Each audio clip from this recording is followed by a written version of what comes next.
Better go on, buddy.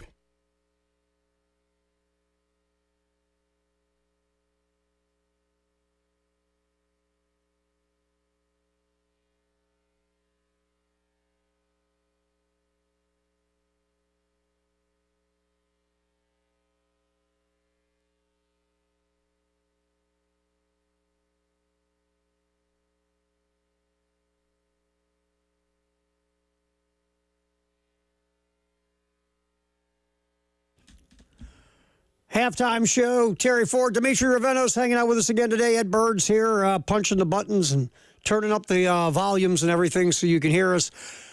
We are hanging till 3 o'clock. Demetri, I whine about this all the time. It's one of those silly, stupid things that only us radio people will whine about. Then the real world doesn't matter. Yeah. You could take your earbuds. Now, you're wearing real headphones, the old school cans. Mm-hmm. You could take your earbuds and roll them up carefully and twist tie them and put them in their little case. And when you go take them out the next day, they're in a knot. Yeah, I don't know. Like, I don't know if you can see the cord of my headphones. I have never, I don't know what I did that the cord split in two. I can only hear you out of my, my left ear because somehow my headphone cord got damaged. And I'm with you. Like, I don't do anything crazy with these headphones. Yeah. It's just headphones by nature want to tangle, break, just be as inconvenient as possible. It's a pain in the tail. It's an absolute pain. I'm sitting here. We got the intro going. The music starts, and I'm trying to unknot 60 knots in my stupid earbuds. Really? Are we serious here? Come on. I know. The only thing keeping me sane right now is, I guess, Olympic breakdancing. No, you told me off the air. You said to me, leave it to the Olympics to screw up breakdancing. Dude, not a black person in sight for Olympic breakdancing. How did we get here? How did such a thing happen? Well, I'm thinking to myself, where is the origination of breakdancing? Exactly.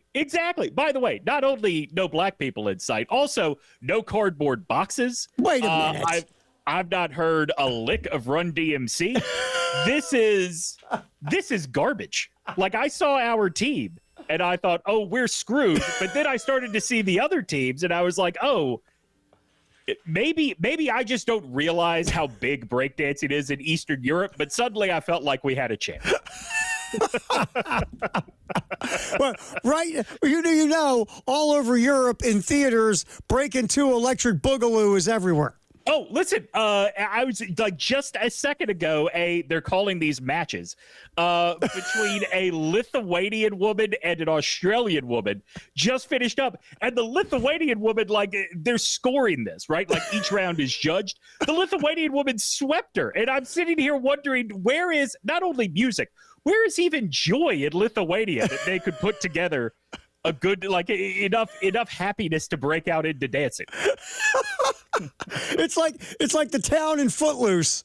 Yeah, exactly. Exactly. I say this as someone whose father comes from an Eastern European country. They are not joyous people. Well, I tell you, the cool one I had on last night on my TV at like 11 o'clock. Like, I think it was like the late Olympics. Yeah. After 11:30, they were rock climbing rock walls. Yeah. Racing up rock walls. That was actually kind of cool. So as we get more and more stuff added to the Olympics and it becomes further and further away, or like all of these events are further and further away from, the originals, weightlifting, swimming, running, all that kind of stuff, we do get some interesting looking stuff. Did you see canoe cross yesterday? No. All right. So it's a canoe race, right? But it begins with everybody in like a holding pen, and then the floor of the holding pen just drops out. What? And all of these people splash down into the water, and it's a dash to the finish line. It's the craziest thing I've ever seen, but at the same time, like, it's so simple, right? Like, the rules are simple. It's not hard to follow, but just that intro alone is enough to keep me coming back for more. When do we have Olympic Squid Games? Apparently, we're getting a second season. I would imagine that's the only place you can go from where the first season ended. So, boy, I tell you, rounding up those athletes would be fun.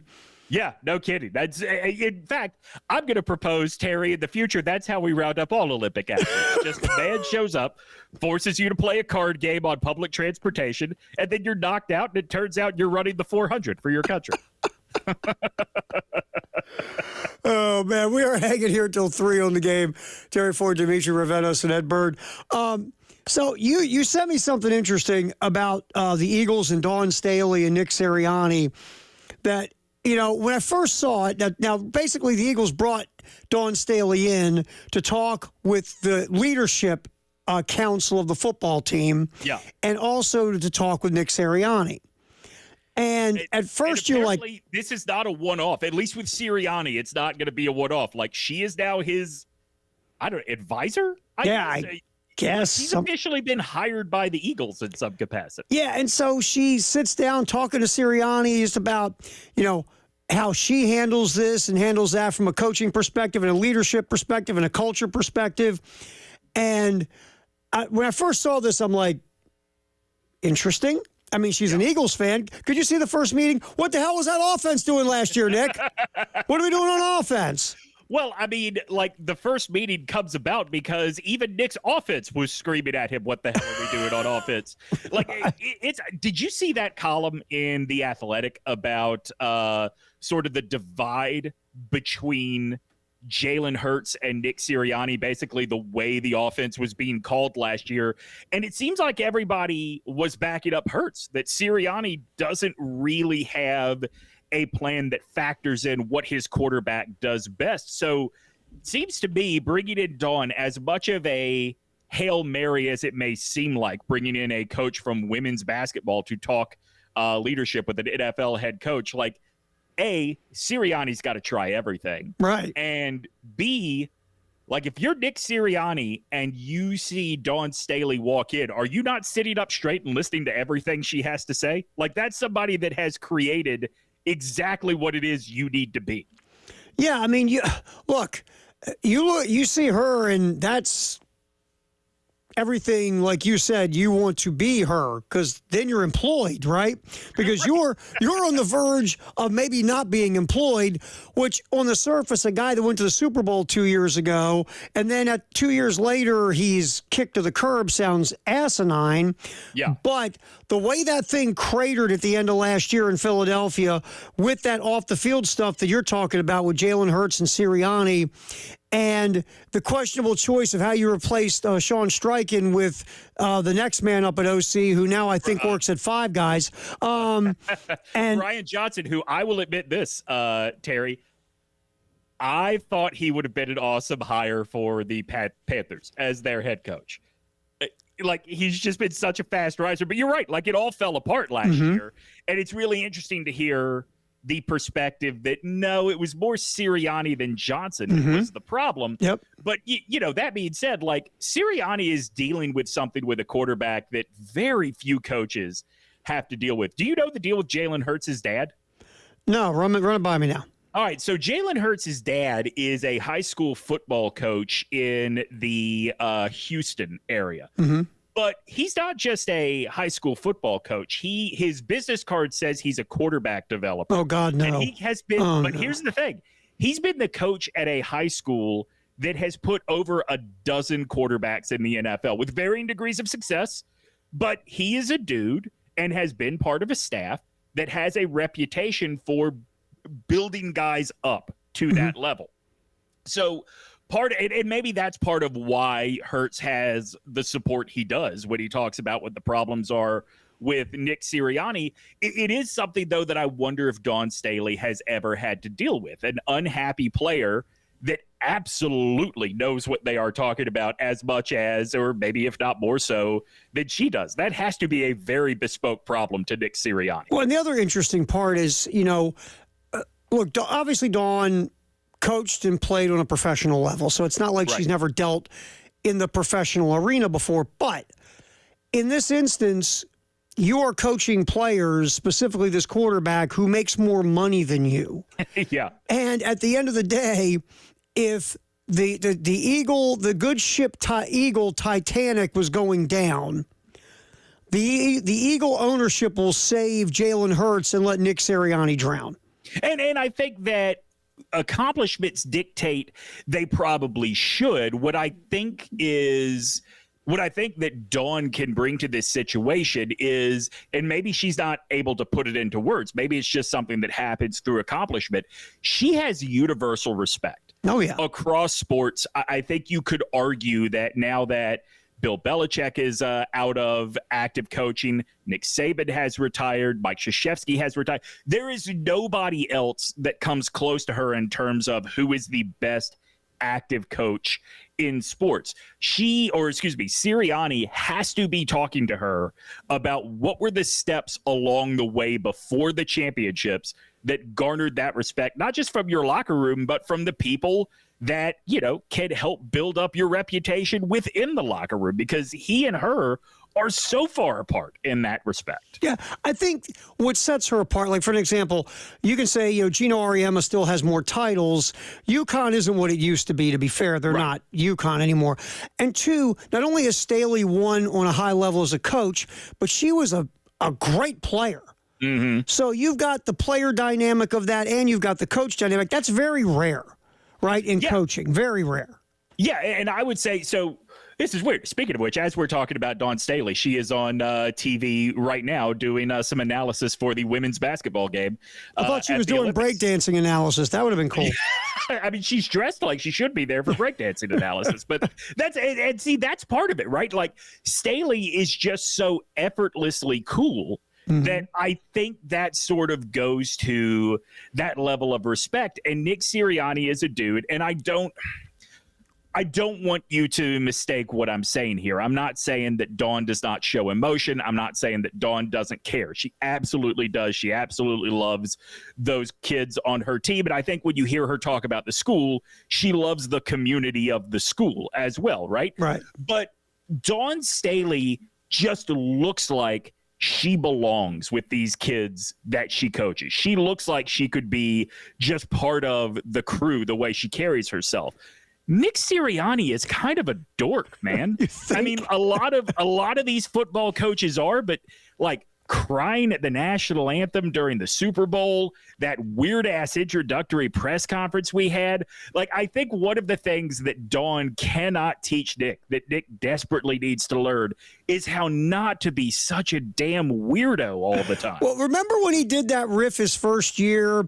We was talking about comparing the season to like planting flowers and watering them or whatever that mess was. And everybody went, can somebody test that cat for, is he sober? I mean, so he does come off as a goober, right? Yeah. And that's what I wonder too, why everything went to such an extreme last year. I mean, remember that they win the Super Bowl and they lose not just Steichen, they lose the defensive coordinator, whose name escapes me as well. Like, there had to be some level of the interpersonal that those two guys either handled completely or ran some interference for Nick Sirianni for. Like, you can't really do that in basketball on any level, A, because the teams are so much smaller, but B, the coaching staffs are so much smaller, right? Like, everybody on the Carolina women's team is going to have a relationship with Dawn. I wonder if Nick didn't necessarily have the kind of relationship that he had to last year with all these guys that he had, or that they had in the year they went to the Super Bowl. Well, you think about it, the offense was so good 2 years ago, with Steichen was the offensive coordinator, and then it went sideways last year when he left. And again, they replaced Gannon. Jonathan Gannon is who we're talking about. He's a head coach in Arizona. They replaced him with Nick Fangio, who's a phenomenal defensive mind.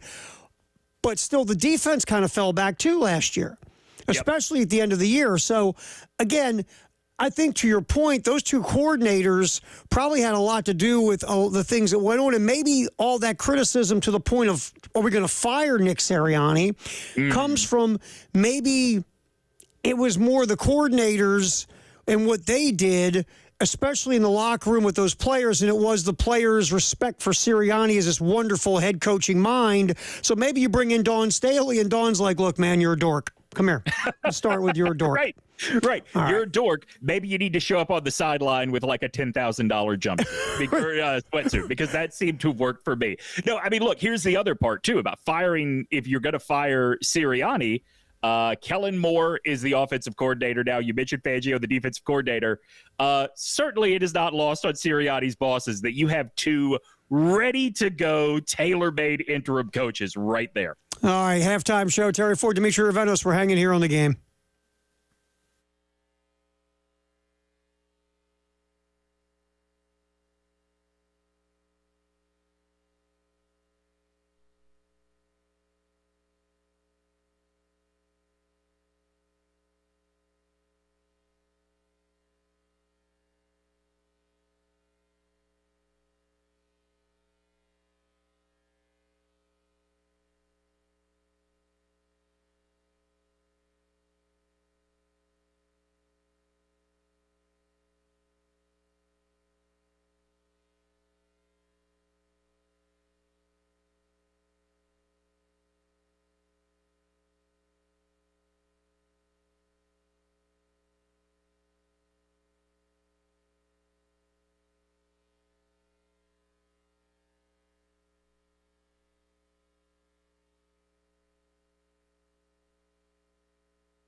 At the gap, and if one gap gets cut off, you go to the next gap. That gap gets cut off, you find the end zone, and you score a touchdown, Kevin Harris. That's what I'm talking about. And he said he knows they want to run the ball. Let's go. You guys got it easy. Hey, you don't have to. All right, there we go. There we go. Former Gamecock Kevin Harris in the end zone last night. New England and Carolina. Patriots win. Who cares? Panthers lose. That's normal. And then the plane shimmies off the runway. Yeah, the plane got stuck in the mud. Is there a better metaphor for the Carolina Panthers over the last 2 seasons? Who did not see that story and said, yep, that's Panthers doing Panthers? That feels right. By the way, after they landed, too. Like, we're almost there. Almost home. It's almost over. The plane gets stuck in the damn mud. Hilarious. All right, so do you think we learned anything at all last night? No. Carolina Panthers? No. We learned nothing in preseason games, Demetri. You know that. We learned nothing. I would argue we learned nothing good last night, but actually, 2 things really jumped out to me in this game. First of all, Terry, of the 22 projected starters for the Carolina Panthers in the, 2024 NFL season, how many do you think played last night? 0. 1. I was close. What? You were very close. 21 of them sat. Dane Jackson is the only one that played, and I wonder if that means, for people that don't know, they brought in Dane this year on a 2-year deal from Buffalo. He's supposed to play opposite J.C. Horn. He's supposed to be the other starting corner. I wonder if that means there's a problem there. I wonder if it means we still don't know. There's still no one opposite of Horn. And, I know that Gamecock fans don't like to hear this, but then I would argue, do we have any answers at corner? Because you can't count on Horn to be on the field. Can't stay healthy. Two straight years, J.C. Horn hasn't been healthy. When he's on the field, he looks like a legit NFL corner. You just can't keep him on the field. And I think when he's on the field, there is nobody better at that strategy of pushing your receiver to the boundary and using the sideline as another defender. But man, we've maybe seen that, in 4 games over the course of 2 years at this point? He just can't stay healthy. And the flip side is with Dane Jackson. Yeah, okay, so let's look at this for a minute. You have 22 starters. You only trot one guy out there. Why are you trotting a guy out there who has been around a bit and you've signed him to start at corner, but now all of a sudden you're putting him on the field to play? Does that tell you and me that all of a sudden there's competition and Dayton's got to get his tail on the field and perform because he hasn't been performing good enough in the practices? So he's got to go up against, the great Bailey Zappi to see if he can cover 7-string wide receivers in New England. I mean, speaking of wide receivers, here's the other thing that jumped out to me. With XL not playing in this game, and we knew he wasn't going to play. Right. I think he probably was not going to play even before he hurt his foot last week in practice. But if Leggett wasn't going to play, that meant that we were definitely going to see Jonathan Mingo, last year's 2nd-round pick. I will be very honest with you. I was high on the idea of him and Bryce developing together because Mingo was impressive at Ole Miss. But then Mingo got to the NFL and just decided, well, I can run or I can catch. I cannot do both at the same time. I think you were just high when we look back on this. Maybe you were just probably. There were a number of pieces this year. In fact, there was a really good one in The Athletic that Joe Person wrote about Mingo sort of being introspective about what went wrong in year 1 and how he knows he's better and blah, blah, blah. Dude, last night, year 1, Jonathan Mingo came right back. That guy cannot complete a catch to save his life. And it's disappointing. I'm not writing a dude off after 1 year, but my God, if there was ever evidence that this team needed to go out and drafted Xavier Leggett, go out and sign a Deontay Johnson, you saw it last night. Yeah, I love the Deontay Johnson acquisition. He gets open, just sometimes he doesn't catch the ball, but he's open all the damn time. Right. And the thing is, I read another piece talking about Person in The Athletic was saying that Mingo had looked so much better in practice leading up to the first preseason game. And then you're right. Then year 1, Jonathan Mingo kidnapped this year's Jonathan Mingo, and year 1, Jonathan Mingo took the field. And Leggett, before the foot injury, they're talking about how you see the athleticism, the explosiveness, all the things why you drafted him, but you also see the rawness in route running that has to get better with Xavier Legette. So the wide receiver thing is going to be interesting how it plays itself out in Carolina. And oh, by the way, you have a quarterback you took number 1 overall that you're trying to get his confidence back and get the team's confidence back in him. So you're hoping something shakes out at wideout. I mean, truly, look, I think that Bryce Young will be better off this year having a coach that actually wants to coach him, right? Like, it was clear Right. Frank Reich was not calling plays for the quarterback he had. He was calling plays for the quarterback he wanted last year. So I think Bryce will be better off. But I don't know, man. Look, Dave Canales has learned, and Dan Morgan, too, the GM, have both learned more football, forgotten more football than I will ever know in my life. But when you are doing exactly what it is you just said, Terry, when you are trying to rebuild Bryce Young, both in confidence and even as just an NFL presence, I'm not sure not playing him at all in this game made sense. Yeah, look, Canales, I like what I've heard so far. The things we hear in front of a microphone. I think Canales is incredibly smart. It sounds really good. But again, this is a guy with limited experience as 1 year as an OC. He did a really nice job in Tampa. Don't get me wrong. Really nice job in Tampa last year. Made Baker Mayfield look like a quarterback again. So nice job in Tampa. But you got limited experience. This guy was not on anybody else's radar as a head coach. So there's got to be also a question mark on Dave Canales. And this is also the guy that's going to try to beef up the confidence again of Bryce Young and that offense. So this is going to be this is a petri dish of interest. What this is going to be the Carolina Panthers. Well, and the other thing that is so interesting is, are the Panthers good? Of course they're not good, but that division is not good. I would argue, Terry, that conference is not good.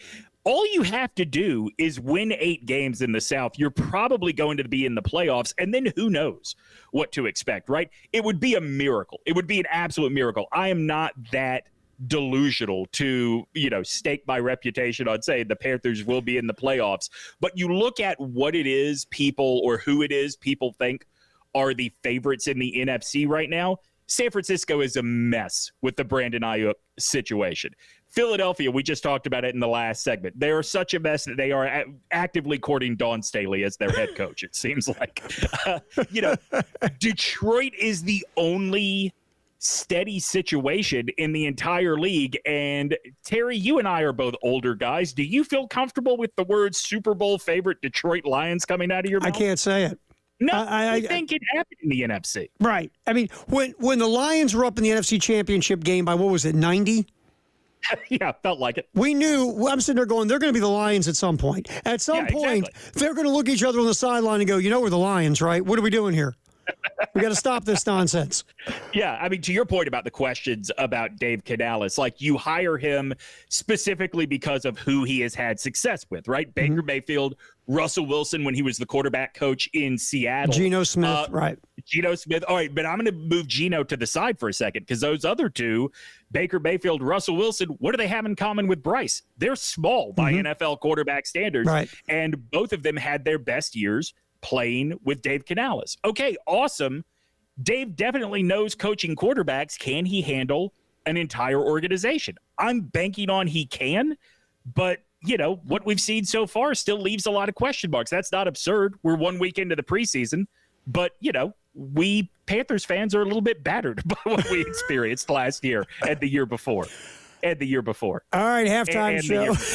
The year before that, and the year before that. Halftime show. Terry Ford, Demetri Ravenos, Ed Bird. Pretty interesting Olympic basketball game yesterday. Oh, Lord. We'll get into that coming up. Halftime show. We are here till 3 on the game.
Everything I imagined it to be. Obviously, this is my first go-around in the Olympics.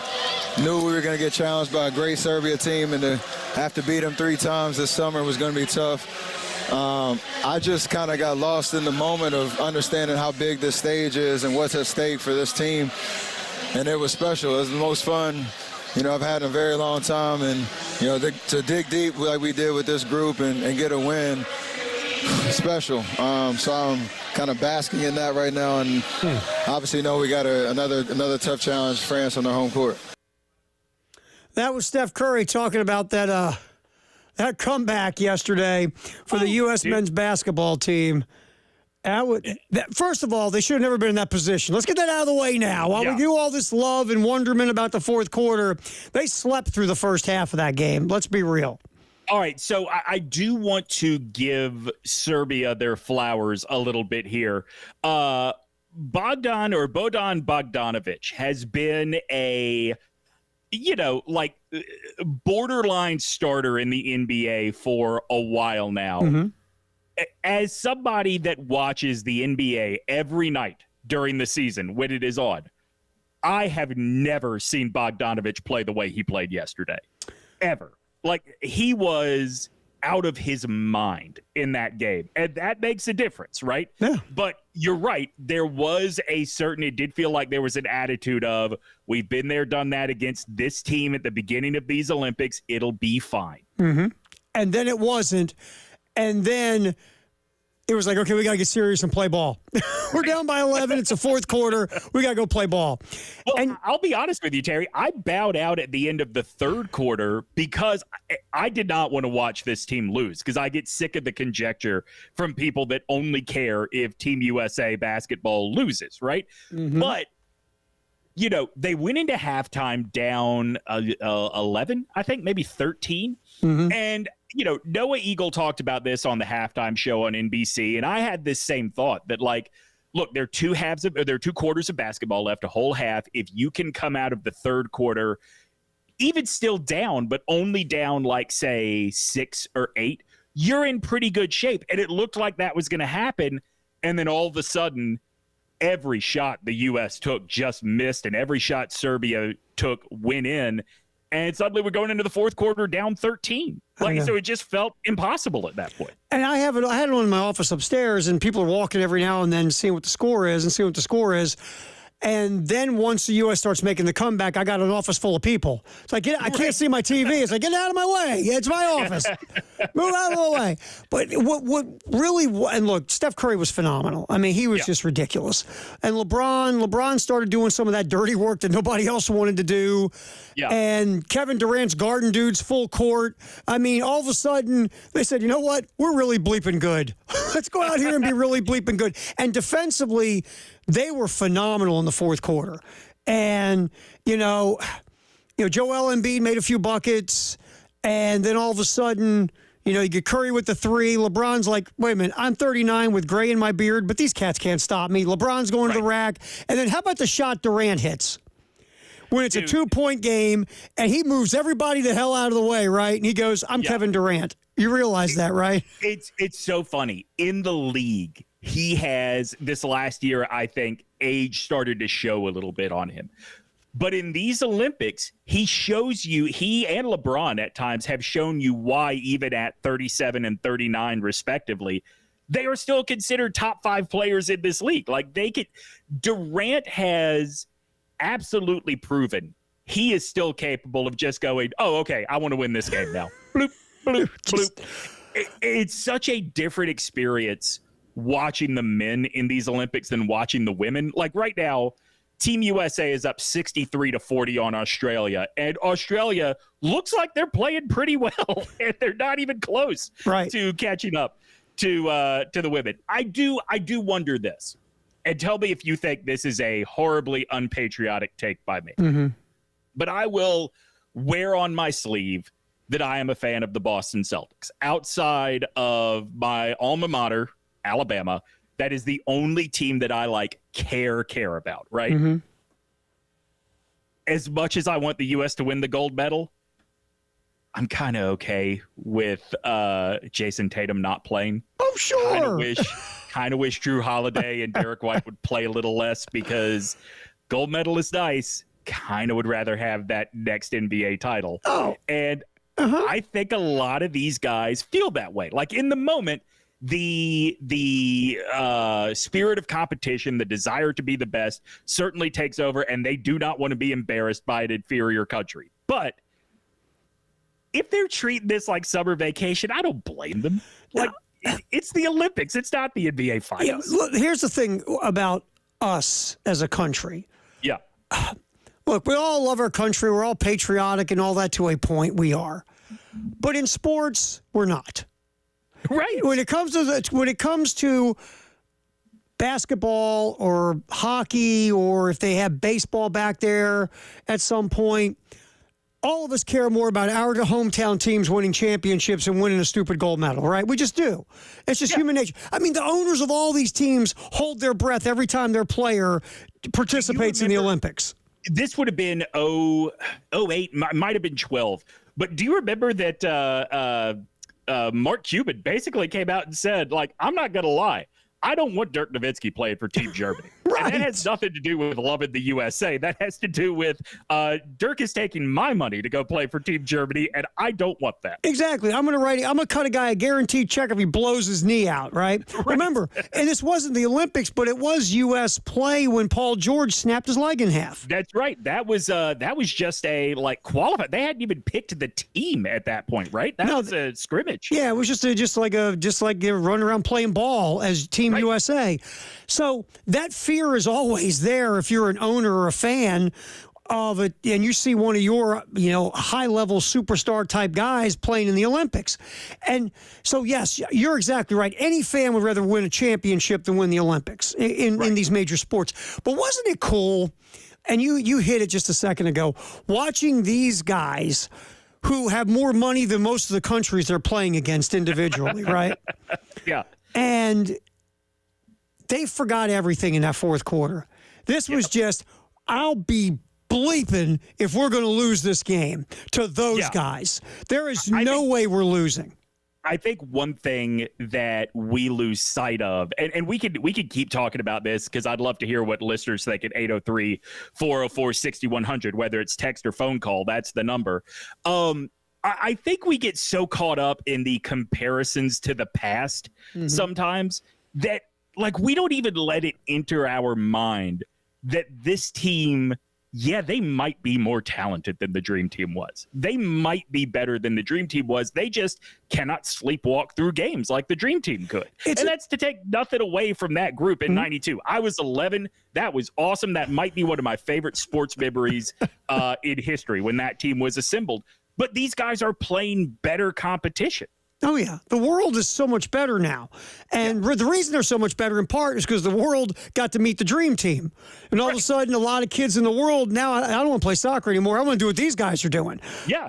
So that kind of helped spark what we see today. And it's so much tougher to win now. And so they get in the fourth quarter of that game, and A, we're competitors. There's no way we're going to get beat. B, by the way, we're all-time NBA Hall of Famers. There's no way we're going to get beat. C, we're not going to be the Team USA that loses. And all that, you could just see the intensity come up about, 7,000% in the fourth quarter of that game. I mean, every shot they made there, you can just see it. Everything was so different for that 10 minutes. I mean, look, we talk about LeBron and Steph and KD, and those are all absolute superstars, all-timers, first ballot, first day, first second Hall of Famers when they are eligible. But, I think one of the things that kicks in for this team is when the guys like Derek White or like Drew Holiday are on the floor, and this team suddenly realizes, oh, yeah, that other side doesn't even have anyone as good as Derek White. No doubt. All right, we'll get back in here. Halftime show. Terry Ford, Demetri Ravennos hanging out with us today. Ed Bird is here at the controls for us as well. We will come back. Firehouse subtext the hour 803-404-6100. And, as we talk about the Olympics, have you been watching it? What do you think? Is this the best Olympics we've ever seen? So many like photo finishes and crazy storylines. And by the way, the U.S. is killing everyone, and we love that. So we'll talk about that and take your text, Firehouse subtext, the hour at 803-404-6100 halftime show till 3 on the game.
Yeah, I met Jim Henson down at Disney World years back.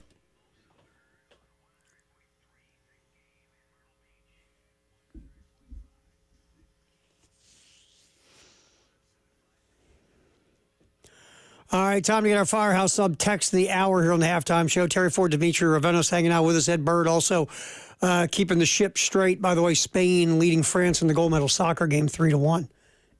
Man, how about that? There you go. Is that men or women? Men. Oh, well, there you go.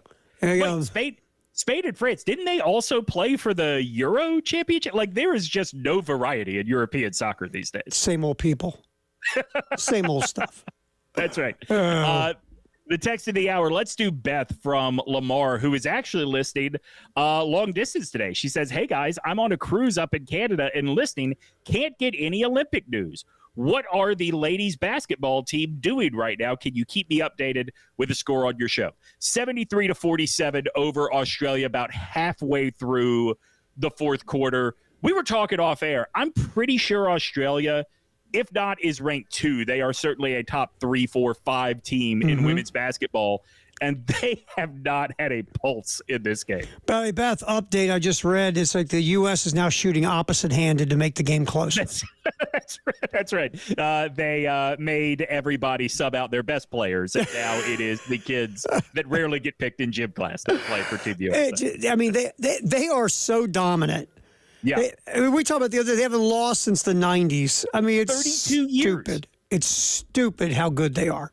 Yeah. Compared to the world. And, like, all right, so again, polar opposite of watching the men yesterday, they showed the bench. Dude, the women on the bench look bored in this game. Like they just want to go back to wherever it is they're staying. I know usually the U.S. basketball puts their athletes somewhere different than the Olympic Village, but they just want to go back to wherever it is they're staying, watch TV, maybe go out later. They are done with this crap. Like, we're so much better than these people. And by the way, smart move keeping everybody out of the Olympic Village, by the way, until after the competition. By the way, did you know that the Olympic Village no air conditioner this year? What? So the Olympics are, I don't know if you remember this, but do you remember like how terrible the reputation had become of the Olympic Committee and getting the Olympics? Yeah, it's dirty. It's awful. Yeah. Exactly. Bribes and yeah.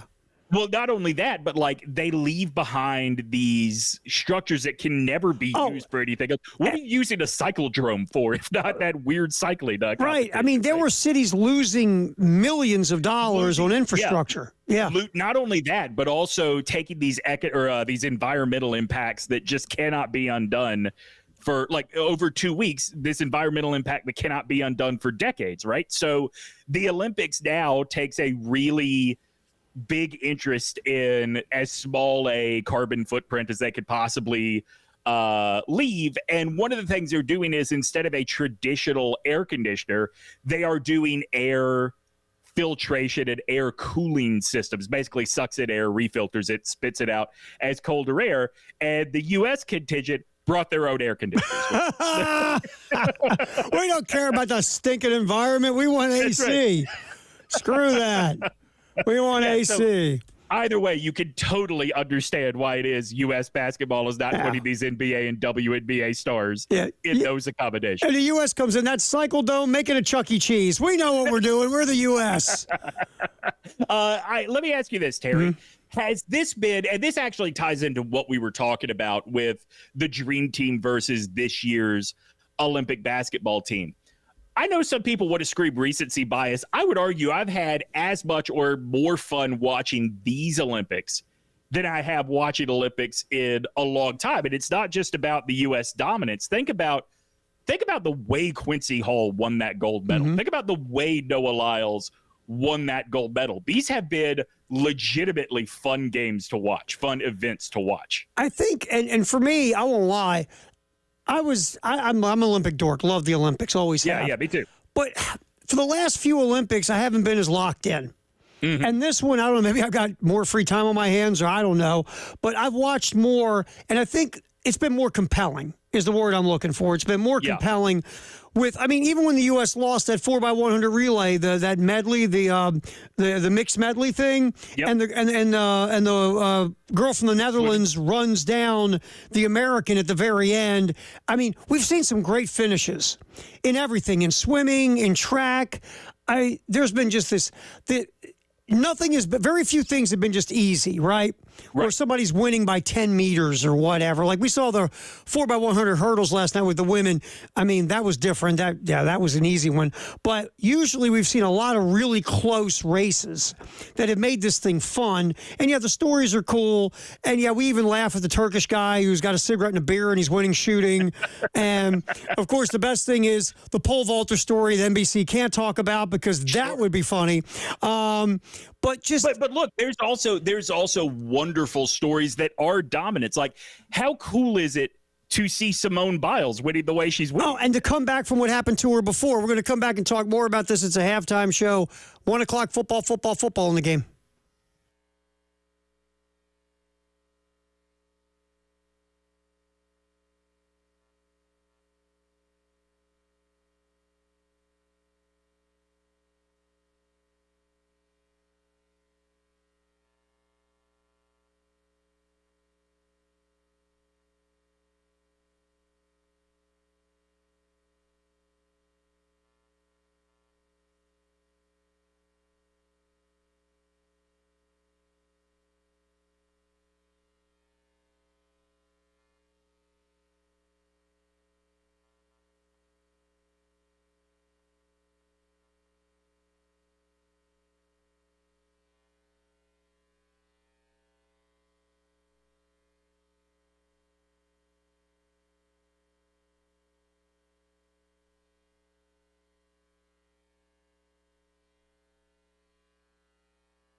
You talking about Jim Henson? Yeah, when I was in Disney World one year, I was at the MGM Studios, and they had this set where they were reenacting a play out of Raiders of the Lost Ark. It's the scene where the airplane is sitting there spinning around. Who walks in and sits down in the middle? Jim Henson, Carrie Fisher, I forgot the guy's name off of the Addams Family, and the director. Forgot it. What's his name? No, the guy, Lucas. They all came down and sit in the middle. I'm the only damn one that recognizes them. I didn't see anything on the stage. I've got my eyeball on them and a 35 millimeter camera in my hand. When that scene ended, I jumped up and ran around there. I shook hands with Jim Henson. Carrie Fisher immediately hit the stage. She got out. She didn't like crowds. George Lucas.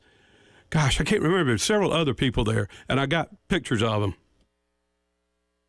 That was so frigging awesome. They came in, they got everybody seated, and then they came in. There was a roped-off area, and they seated them. But nobody else knew who they were. I mean, I go running around, everybody's leaving. I was like stunned. The hell with Mickey Mouse.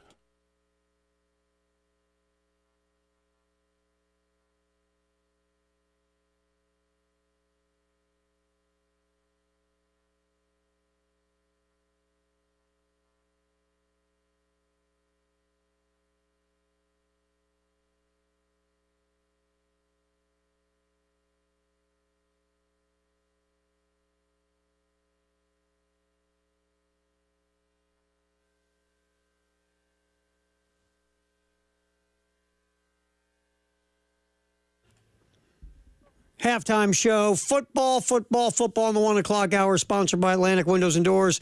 Demetri Ravennos hanging with us today. Ed Bird's here. Terry Ford, we go till 3 here on the game. You know, you have a very interesting little idea here when we talk about the Southeastern Conference, Demetri. And yeah, we know here in Columbia, Lenoris Sellers is taking over as a starting quarterback who has 0 SEC starts. Yep. But it's a very interesting group of SEC quarterbacks this year. Absolutely. Like, I think if you look at who are considered the can't-miss favorites in this conference, you are looking at teams with a lot of talent, but specifically a great returning quarterback. Jalen Milroe at Alabama, Carson Beck at Georgia, Jackson Dart at Ole Miss, Quinn Ewers at Texas, right? I think we could agree those are the top 4 preseason projected teams in the SEC, right? Mm-hmm. Yep. But across the rest of the conference, this is kind of the year of the brand new quarterback in the SEC, and Lenoris is not alone. I mean, you have seen some of these guys play a little bit. Nico Iamaleava from Tennessee played in the bowl game. Mm-hmm. Jackson Arnold at Oklahoma played in the bowl game. Garrett Nussmeier, LSU, came in when Jaden Daniels got hurt against Alabama and then played again in the bowl game. But this is going to be the first season that all of these guys are starting quarterbacks. There are even situations where, like Kentucky and Vanderbilt, you have guys that have been elsewhere before, but are starting in the SEC for the first time. Yeah. Right? With Diego Pavia, who came over to Vanderbilt from New Mexico State. Mm-hmm. Brock Vandegrift, I think, has been on the bench this whole time at Georgia, but he's the starter at Kentucky this year. Mm-hmm. It's kind of hard to figure out exactly what that means for the conference, Terry, below those top 4, because that position is just so damn important in college football. Yeah, and I guess one reason to throw another veteran coming back in, one reason people look at Missouri the way they do is they have a returning starter in Brady Cook. He's not on the level of those 4 guys. Sure. But he's again, there's very few teams that have the grizzled veteran starting quarterback who's been there more than one season.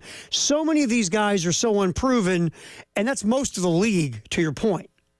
Yeah, and it's really interesting because I think you look at the way nationally these new guys are all being talked about. It's clear Nico Iamaleava is like the gold standard, right? Mm-hmm. Everybody seems to think that Tennessee has something really special in that kid.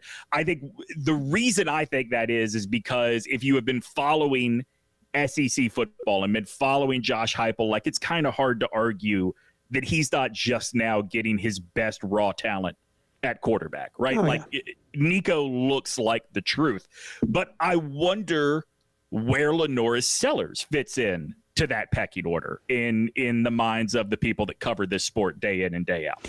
Well, I guess the interesting part is, Sellers didn't get the chance to play in a bowl game because we know if South Carolina goes to a bowl game last year, I'm pretty sure Spencer Rattler's saying, hey, thanks for everything, guys. Yeah, of course. And then you get Sellers in a bowl game. Now, we didn't get to see that like you did at Tennessee or Oklahoma or the times that Nussmeier played at LSU or whatever the case. You didn't get that with Lenoris Sellers. You got a handful of plays. They were hell of a fun plays to watch. Long touchdown pass against Furman, run against Vandy. You got a little bit of a taste to see what the potential is. But to be truthful, he doesn't even have as much experience as some of these other guys who played in bowl games. Right. And you look at the way people are adjudicating these new starting quarterbacks. I just told you, Iamaleava seems to be the standout. However, everybody does point out that, look, Garrett Nussmeier was like next level great recruit when he was picking a school. I'm sure some of that had to do with the fact that his dad has been the offensive coordinator at a lot of respected institutions across college football, but he's got the talent. People have big expectations for him. Same with Jackson Arnold at Oklahoma. The one you don't hear much of anything about is Lenoris. And I wonder, to your point, not seeing him in the same kind of situations with the same, back-to-back-to-back full game of reps that you saw even in bowl game scenarios with those other guys. I wonder if that has something to do with it. And I also wonder if some of it is not, I hate to use this term, but I love alliteration. The South Carolina stink a little bit. Last year was a really disappointing season. We are not used to in college football anymore letting a freshman quarterback go in, learn on the job, and develop. I think you could make the argument that Spencer Rattler was not everything we were hoping he was going to be here in Carolina. I wonder if it is just the national media sort of looking at Columbia and seeing, oh, yeah, those poor little scamps. Like, of course they don't have the best of the new quarterbacks. Yeah, poor little scamp, maybe. Yeah, they might have gone poor little scamp. I think that look, there's some interesting stuff flying around now. The Athletic had a post today about recruiting, like what's the word I'm looking for? I had it in front of me. I got to find it again. But basically, recruiting crisis for a lot of these different programs. Sure. They had, Purdue, North Carolina, Texas Tech, Syracuse, and South Carolina was on that list, and it was basically the crisis of, has the momentum run out? And I think there's and I hadn't talked to you when I was at SEC Media Days. Besides stealing as many Dr. Peppers as I couldn't put in my backpack, I talked to a few national writers, and one of them, first one I talked to, I was like, hey, blah, blah, blah. And he goes, hey, I got a quick question for you. Who's the head coach next year in 2025? Right. And I went, I think it's Shane Beamer. And he goes, I don't know, man. Had another one. I had that kind of almost conversation with three different guys. So the national perspective to me is the shine has come off. And then I read that thing from The Athletic about recruiting crisis at South Carolina because they were comparing this year's recruiting class to the last couple under Shane. And then you had that 5 and 7 where there were people with expectations coming off the 8-win year. Then you go 5 and 7. And from a national view, right, Demetri, it's like, oh, well, they fell back. Next team that's shiny and new. We're done with South Carolina. They're what they are now. I don't know. Maybe I'm too cynical when it comes to the Gamecocks. And if I am, like, so be it. Like, you're all welcome to call me an a-hole or whatever you want to call me on the text line, 803-404-6100. I'm doing you a favor, letting you work it all out in real time. But when outside of the 3 back-to-back-to-back 10+ win seasons that Spurrier had here, has there ever been an actual shine on Carolina? I worry that Lenoris, and listen, I'm very excited. I think it is awesome that they are letting Lenoris figure this thing out, right? Like, I think this season is not a season where, if we just had the right guy, we're fighting for a playoff spot. No, that's not going to happen. So let your freshmen develop so that maybe you're there in a year, in 2 years, that if everything goes right, you're looking at a playoff spot.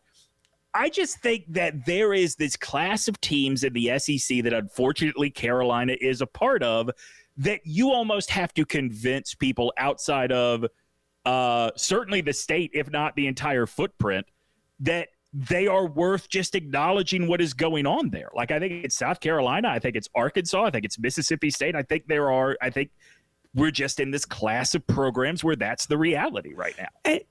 No, you're not wrong, because I think there's there's levels in the SEC, levels in college football.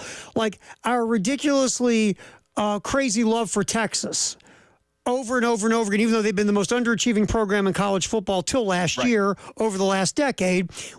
Texas wins a game, they go in the top 20. They could beat the Texas School of Trucking and go in the top 25, right? Because everybody because Texas is Texas, and they don't, and they haven't deserved it for years. The flip side is the work you have to do to get into that relevant category, right? Like right now, Ole Miss made it. Ole Miss this is the most hype Ole Miss has had in my lifetime.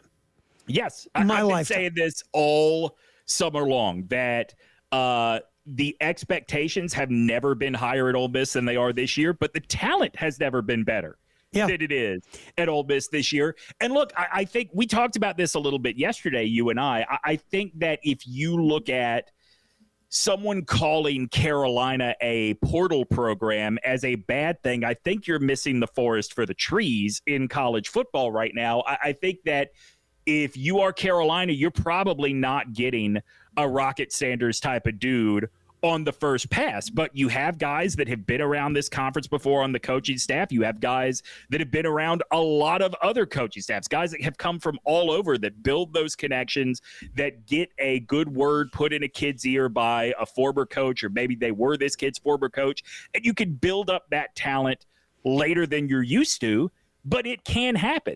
But right now, as it relates to Lenora Sellers and a team that is basically hitting the reset button, they're not going to get the benefit of the doubt from a lot of the national media. No, and it takes you a little bit of time to build that, right? It just does. Lane Kiffin's had double-digit win seasons 2 of the last 3 years. They would have had 3 in a row, but they cratered at the end of 2022, I think it was. Yep. So it just takes a while. College football once you earn it, it's tough to take it away from you, but it's tough to also earn it when you haven't earned it over a consistently long period of time. It just is. I mean, you hit the nail on the head, though, with Texas, right? Once you earn it, it's hard to – you said it's hard to take it away from you. I would argue that once you earn it, it's hard for people to realize that it has been taken away from you. Yeah. Like you mentioned Texas. USC is another one, man. USC could beat, Cal, Poly, Western, whatever, and they're going to go in the top 25 because in so many of these people's minds, USC is a blue blood program. Do you know how many national championships Texas has won in their lifetime? Not recently. Is it in 3? Their lifetime. It's 3. Yeah, I think it's 3. Darryl Royal doesn't sound won. like a blue blood to me. In the grand history of college football, it doesn't sound like a blue blood to me, but they were the right team at the right time, and that reputation is carried over. And, of course, it helps to be in the state of Texas. That just hasn't happened for Carolina yet in a way where people are looking at Lenoris and seeing an athlete that can do a lot. If the passing game if his passing ability is what we think it is, he should be thought of in the same category. Maybe not of a Nico Iamaleava, but certainly of Jackson Arnold. I'll be honest, I don't see what it is that people are pointing to when they say, oh, no, Jackson is definitely better than Nico. Like, are you kidding me? Yeah, How is Lenoris not at the same level as Jackson Arnold? I mean, Arnold played in a bowl game, and he'd make a throw and go, nice throw, and they make another throw and go, no, that's the other team, Jackson. We don't throw to them. We're Oklahoma. I think that Lenoris Sellers does get pushed back down a bit for those 2 reasons we're talking about. Because, right now, South Carolina, coming off a year where you're 5-7, and because you are at a certain level of program where the minute you have a year like that, no one looks at you. And B, he didn't play in the bowl game to show off his incredible skill set that, the other guys did. I do. There are people right now listing every time you say he didn't play in the bowl game going, what bowl game? Exactly. Like, right. Yeah, exactly. Right. So, like, I know that you know that. I'm just saying, like, there is this, like, I don't know, man. Like, I get it. He didn't have that showcase that some of these other freshmen or redshirt freshmen are going to have. But I do think, like, there's just a class of teams that gets disrespected all the time. Like, Vanderbilt's quarterback this year, Diego Pavia, if you didn't watch New Mexico State at all last year, dude, that dude is fun. Like, he is fun to watch. And people are saying, oh, well, that's the 16th best quarterback in the SEC because they're going on Vanderbilt reputation. Sure. Right? They're not going on the reality of, like, every time someone says Pavia, the 16th best quarterback in the SEC, I very loudly say, Peyton Thorne is still at Auburn, right? Like, right. Then they go, well, he went to Vandy. How good can that guy be? All right, we'll get back in here. Peter Burns, SEC Network. We're going to talk some college football with Peter Burns next. It's a halftime show. Football in the 1 o'clock hour. Terry Ford, Demetri Ravenos, and Ed Bird till 3 on the game.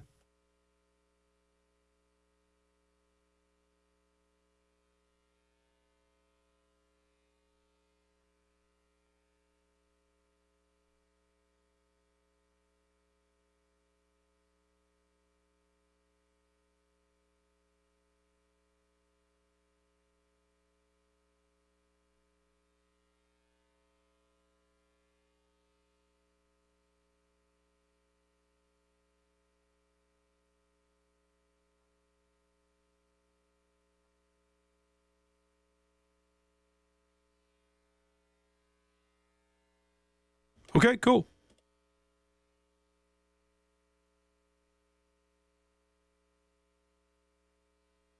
Yeah, you ought to have Spurrier on the phone. Man, I've called him. It's like, oh, God, you again.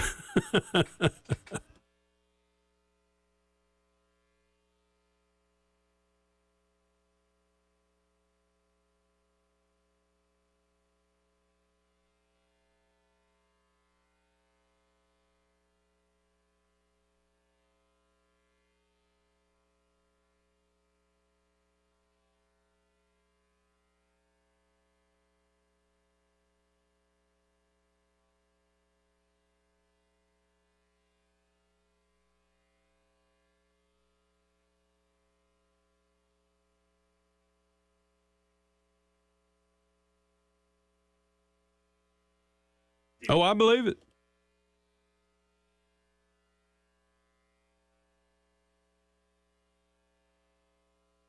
Yeah.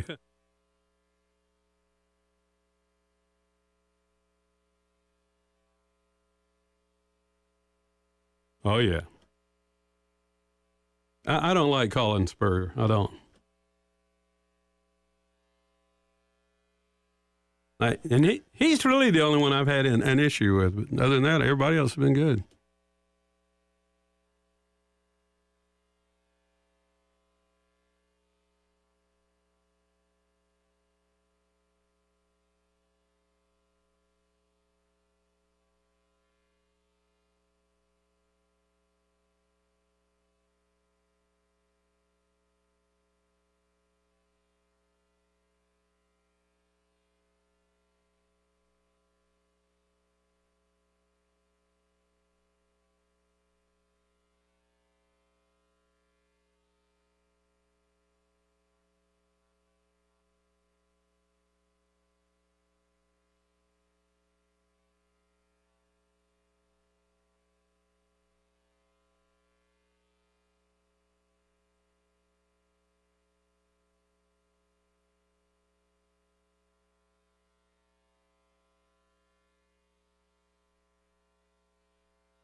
We're about to come back. Is it good to call him now?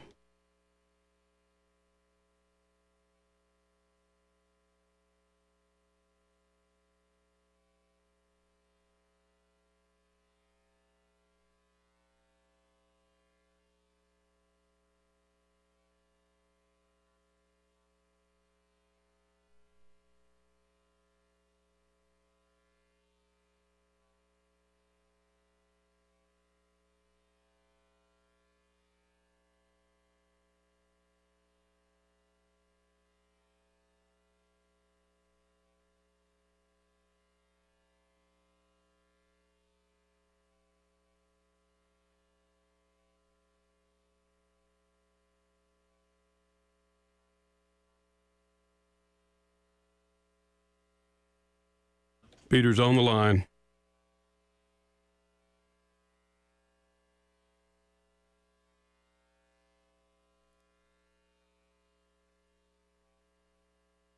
Halftime show, 1 o'clock hour here on the game. Terry Ford, Demetri Ravenos, Ed Bird. Football, football, football in the 1 o'clock hour. That means we talk football and football and football. Demetri, please. Yes, we bring on now our friend Peter Burns from the SEC Network. Hard to believe, Terry, that this year is the 10th anniversary of the SEC Network. Like, I think a lot of people here remember that Thursday night opener between the Gamecocks and A&M was how the network kicked off. And Peter, first of all, congratulations, because I know you've been there since, if not the very beginning, very close to the beginning, right? Yeah, I mean, I guess I don't have a big enough HR file on me yet to get rid of me. So I mean, I know it's open. I just don't think I've hit that threshold. But yeah, I mean, we go back and remember that opener. That was, if I'm not mistaken. I mean, now I'm getting old, but South Carolina was supposedly a favorite going into that game. That's right. Spurrier, and then all of a sudden Kenny Trill came in, and we're like, is this the new Johnny Manziel? And it just, goes to show you. I mean, at least it's better than the Big Ten Network when they launched. The first game they ever put on was this highly ranked Michigan team versus this little up-and-comer named App State, right? That's right. So, living in eastern North Carolina at the time, or I guess central North Carolina, really, at the time, there was a couple things going on. Number one, a community of can you believe this, and also a community of what and where is the Big Ten Network? Well, I hope over the last decade people have figured out where we're at the SEC Network. I mean, we're pretty proud of having a decade. We're going to celebrate it coming up next Wednesday with our top 10 list and stuff. And I mean, it comes at a great time because we kind of closed the chapter on a great decade, but also a brand new future of college football. No divisions. Texas and Oklahoma are here, and then now, of course, the expanded playoff, which I mean, I'm fired up as hell about. Yeah. Well, real quick, before we get into the network, or excuse me, the anniversary celebration, we were talking about this in the last segment, that there is this real divide in the SEC this year, and all of those teams at the top, Bama, Georgia, Ole Miss, Texas, these are all teams that not only have talent, but also have a good quarterback coming back. And then there is a class of teams with an exciting new starter, first-time starter in a lot of these cases. And I just wonder why it is that Lenoris Sellers kind of gets overlooked in a way that maybe a Garrett Nussmeier, a Nico Iamaleava, Jackson Arnold, he's not getting the sort of buzz that those guys are. Yeah, I mean, I think it comes from, wait a minute, let's see. You had Spencer Rattler, who I thought was an unbelievable steal for the Saints, and I love Spencer. I think he's going to have a great career. And I think it's well, wait a minute. If they had Spencer Rattler and Xavier Legette and they didn't play any better than they did last year, are we buying into Lenoir Sellers? Are we buying into Nick Harbor and these great athletes? And I think that's part of the reason why there has been a little bit of hesitancy. It's all right, Shane, and even to Shane's credit, Beamer, when he was feeling it, when things are going well, he was out there on social media. He's having fun, and I think he understands. Listen, we gotta bat down the hatches. As much fun as I'd like to have, we got to win ball games and get this thing turned around. So, I mean, I also feel too with Texas and Oklahoma joining, and then the 12-team playoff. That really sucked the air out of all the conversations that we traditionally had. And even without having an East and West division, guys, we don't really talk about, hey, who could be that second or third best team in the East or the second best third team in the West. Now it's just, hey, 1 through 16, let the best figure it out, and hopefully we get 3 or 4 teams in the playoff. Hey, Peter, going down the South Carolina road a little bit, when I was at SEC Media Days, I had some national guys asking me. I had one guy say point blank, so who's going to be the coach at South Carolina next year? I was like, well, I think it'll still be Shane Beamer. And he went, I don't know. What's your perspective on 2024 for Shane? Is this a year where there's heat, or does he still have a couple years to get this thing figured out? Because his first 2 years, he did overachieve compared to expectation. Yeah, it's kind of like Sam Pittman to a certain extent, where both of those guys probably found success even earlier than they expected, especially, South Carolina beating Tennessee and kind of ruining their season. So, they're held to that standard, and that's the standard that they want. I don't think this is a make or break or hot seat year, but it is a, hey, you're on deck type of year, right? If you follow this up and you have a 2 or 3 win season, and you look kind of hapless in some games. Now, last year was a lot of different injuries, and the depth would just kind of crushed them. But I think that they've adapted to the NIL. I think they've adapted to the transfer portal. And I think it's one of those years where, hey, it's important to at least kind of steady the ship over at South Carolina and then take that next step coming up next year. I mean, I don't expect this team to win 10 games or even 9 games. But for Shane, I think it's important that you go to a bowl game and you build this foundation of like, all right, that's where we're at now. Let's see how this whole thing plays out, and let's build towards 2025. I don't think he's on a hot seat at all. We are talking to Peter Burns of the SEC Network, the network celebrating its 10th anniversary this year. Before we get into that, Peter, I do want to sort of talk about the top of this conference. I think Georgia, Ole Miss, and Texas are all better teams. I expect more from them than Alabama, but Alabama being Alabama, even with the end of a historic run of a head coach there, how do you think the fan base is going to react if this is a 10 or, God forbid, 9-win season? I think the fan base there understood a little bit with last year going, listen, this is a brand new world of college football. And especially with the 12-team playoff, 9-3, if you win the right games, might get you a playoff bid, believe it or not, especially with how tough the conference is in the SEC right now with Texas and Oklahoma coming in and some of their out-of-conference games. So, I think they're going to be in good shape because of Jalen Milroe. Had Milroe not come back this year, then I'd say, oh, boy, what are we looking at? But you got to keep in mind, like, Milroe struggled the first 2 games, and he got benched for South Florida because they weren't using the right playbook for him.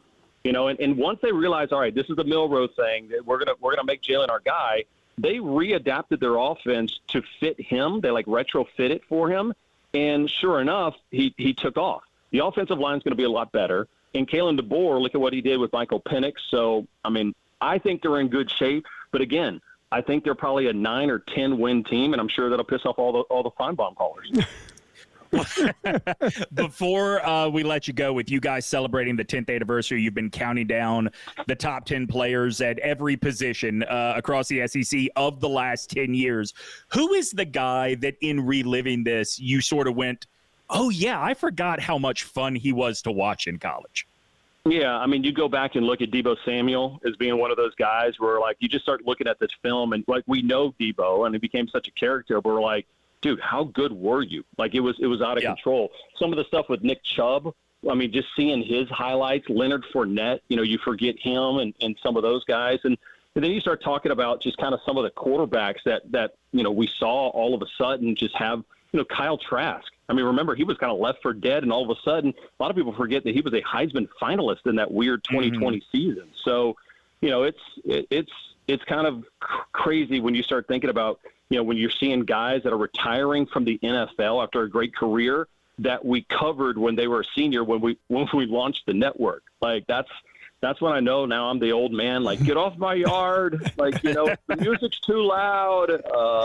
But it's going to be fun, man. And I'm excited because I got a new show coming up this fall as well. I'm going to be on the road because now, we slid the kickoffs from noon to 12:45 p.m. Eastern for SEC Network. So there's not a noon game. There's a 12:45 game. So they have, I guess, weren't smart enough, so they decided they're going to give me my own show traveling week to week on the road and said, go figure it out. So God only knows we're going to have some fun on that 12 to 12:45 kickoff. Yeah, the HR file gets bigger. Just saying. Yeah, I mean, listen, it's a good run. All I wanted was a decade, so I've already got the decade. This is house money now, boys. So I'm just letting you guys know. Peter Burns, SEC Network. We appreciate you jumping in, Peter. Thanks, man. Later, boys. All right, we'll see you. Halftime show, Terry Ford, Demetri Ravenos. It's football in the 1 o'clock hour. We'll come back. College football trolling. The polar opposite of Peter Burns. I've been dying to talk about this with you, Terry. Yes, coming up next, halftime show, Terry Ford, Demetri Ravenos, and Ed Bird here on The Game.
I'd say knowledge and communication is the two biggest things I've improved on since last year.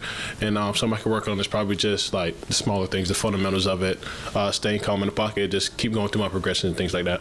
That was Lenoris Sellers 2 days ago, I believe, talking to the media. South Carolina, their first, they got their first scrimmage going on this Saturday, and we'll hear more about that, obviously, on Tuesday when Shane Beamer talks to the media. Practice was today. They'll have their scrimmage on Saturday, and we'll hear more about what happens moving forward. Again, nothing will come from Saturday that's set in stone, Demetri. Nothing. Mm-hmm.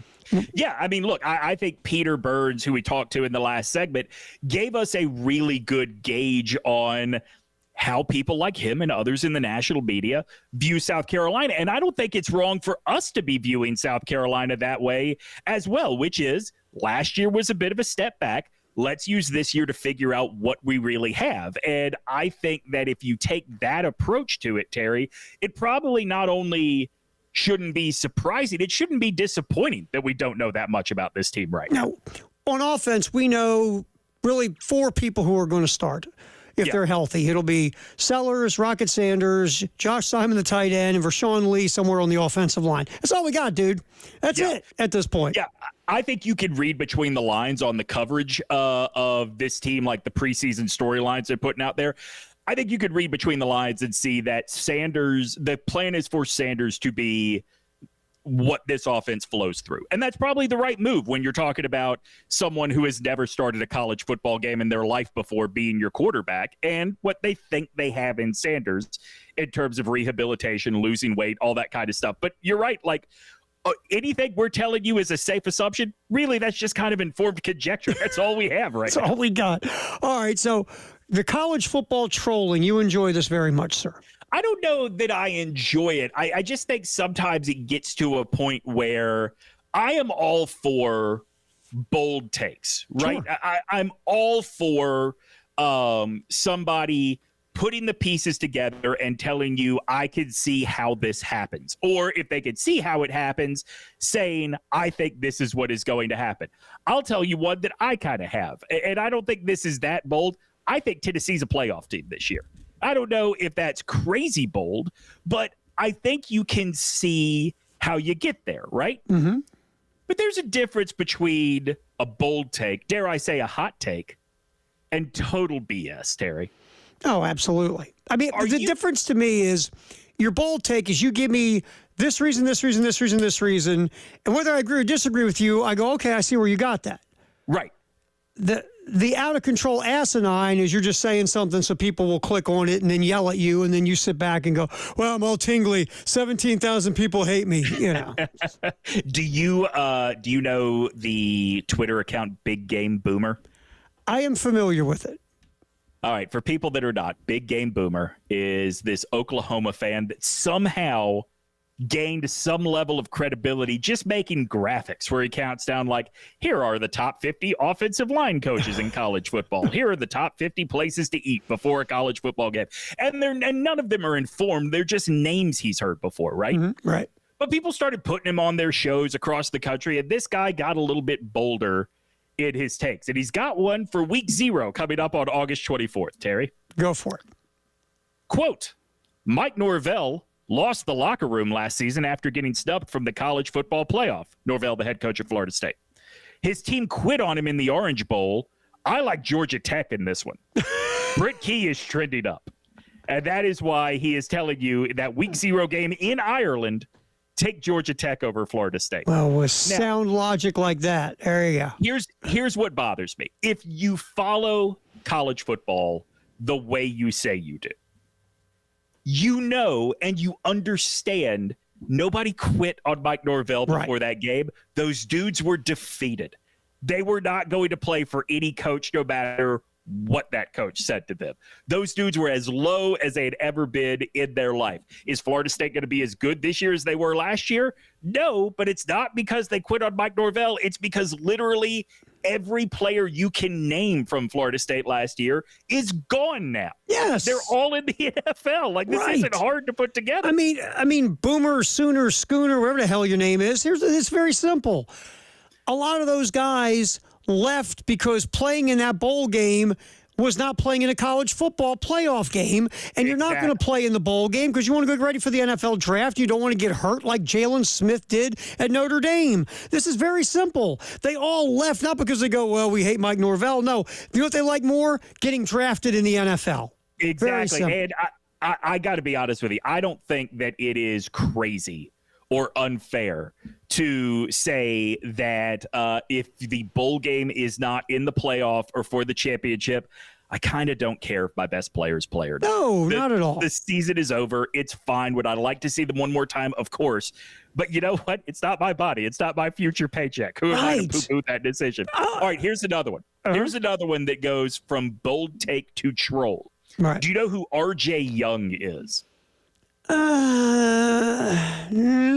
heard that. I haven't looked into it. I've heard that. Okay, if you may have seen him on Twitter. He is a younger black guy. He has big-ish hair. He's got, he's very animated when he talks. He works for Fox. He has a college football podcast called The #1 College Football Show. Like Big Game Boomer, RJ Young is an outspoken Oklahoma fan, Terry. And his take is not just that the SEC title game will be Oklahoma over Texas, but his take is everybody saying that they don't know how Oklahoma is going to deal with an SEC schedule is acting like it's Oklahoma that has to deal with the SEC now and forgetting that the SEC has to deal with Oklahoma now. Interesting. I mean, look, Oklahoma is legitimately a blue blood in college football. I'm not arguing that. But I believe that Alabama, Georgia, LSU, try to think if I'm leaving anyone else, Florida, all on multiple occasions since the turn of the century have proven that the SEC can deal with Oklahoma just fine. A lot of teams from the SEC have shown they can deal with Oklahoma okay. And the other thing that kills me is, what's his name, RJ, have you looked at your Oklahoma team? Are you just one of these guys that says, oh, don't worry, the minute you put on Oklahoma gear, you become a fabulous football player? Listen, I think that Oklahoma has earned the right to call itself a blue blood, and I'm not arguing that they should not. But it is very easy to be a blue blood when Oklahoma State, Iowa State, Kansas, forget what they are now. We are talking about decades and decades of history. When those are conference games, pretty easy to get to 10 wins year in and year out. Yeah, and then this, like, for example, when you talk about this year, look, I have zero idea if Brent Venables is the right head coach at Oklahoma. He had one underwhelming year, one good year. I don't know. Jackson Arnold, like we said, he threw as many passes to the opposition as he did to the Oklahoma Sooner receivers in a bowl game. The offensive line, guess what? It's all new. Yep. I don't know what Oklahoma's going to be. And by the way, it's your first year in the SEC. Oh, by the way. So for old RJ to have that bold prediction, first of all, wow, you're picking Oklahoma and Texas to play in the SEC championship game, and you root for Oklahoma. Stunning. So you're going to take the two Big 12 teams, who, by the way, to me, neither one's going to be in the SEC championship game, and you think they're going to play for the SEC championship. I'll say that I think Texas is going to win the conference this year. I think they have legit more talent than just about everybody else in the league, and I would take Steve Sarkisian over and Kirby Smart as a schemer to get you to that next level. But it's not about what Texas was. It's about what they are right now. And if we apply that same standard to Oklahoma, I'm sorry, they're not Alabama. They're not Georgia. They're not Ole Miss. They may not even be Tennessee or LSU or Missouri, who are on a tier below those other teams. Yeah, see, I look at this. I just believe when you're leaving the Big 12 and you're coming to the SEC, look, Texas went to Tuscaloosa last year. Good for you. That was a great win. God love you. But you're not playing an SEC schedule. And Texas, by the way, the schedule gods were pretty light on them in the SEC compared. Oklahoma got killed. And Texas, nowhere near what Oklahoma got. But when you're playing this level week after week after week after week, when you're not used to playing against these guys week after week after week, you have no idea what you're in for. And I think both Oklahoma and Texas it's going to take a year for them to totally understand what they're running into. It's like you're back in the old days when I played pickup basketball very poorly. You would sit on the sideline and watch some dudes and go, wow, that guy's good. But once you got in the game and he took your shot and blocked it into the parking lot, then you go, oh, my God, now I see up close how good he is. I just think coming into this league your first year, especially the way this league is now, that it's just going to be much more difficult than you think it is because you haven't done it yet. And I just think, yes, Texas has got a ton of talent. And I could be totally wrong about this. Maybe Texas rolls. I just think you don't know what you're getting into until you get there. And I think there's going to be a couple. Look, I still think Texas wins 9 games. But I think that they are going to run into a couple of stumbling blocks along the way because you just don't know what's coming every week in this league until you actually get it. I'm not saying this for an opportunity to take a cheap shot at Clemson, right? But I think Oklahoma built themselves up during the Lincoln Riley years the same way Clemson built themselves up when they were on their championship run. If you don't play anybody legit until you get to your conference championship game or round 1 of the playoffs, things are pretty easy, right? All right, we'll get back in here. Firehouse Subtext, the hour, 803-404-6100. Football in the 1 o'clock hour, sponsored by Atlantic Windows and Doors. Halftime show right here on the game.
Got a question.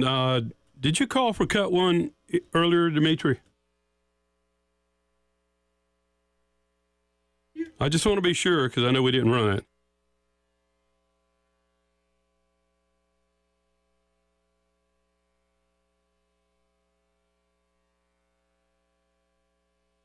Okay, because we got 3 cuts left, and not including that one.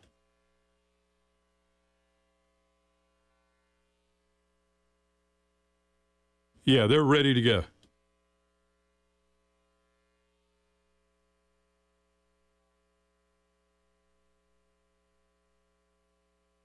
Right.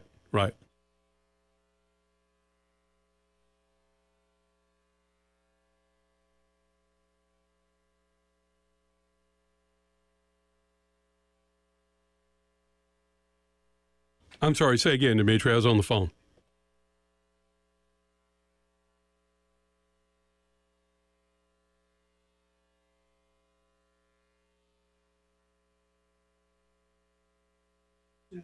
Oh, okay. So that's a music cut. I haven't even listened to it. Oh, okay.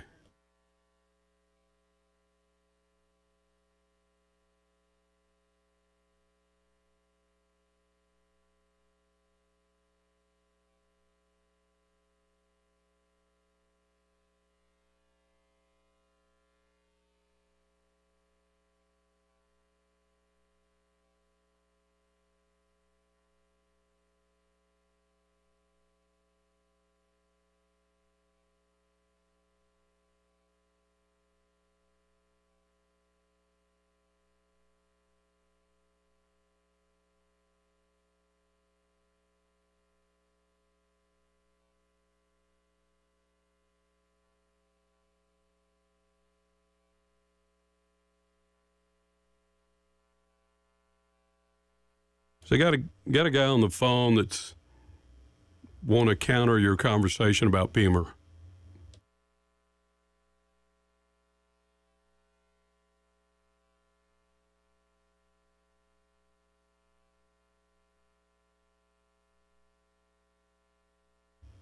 He didn't say specifically, but he wanted to kind of counter whatever you guys were talking about there. He's not specific. All right.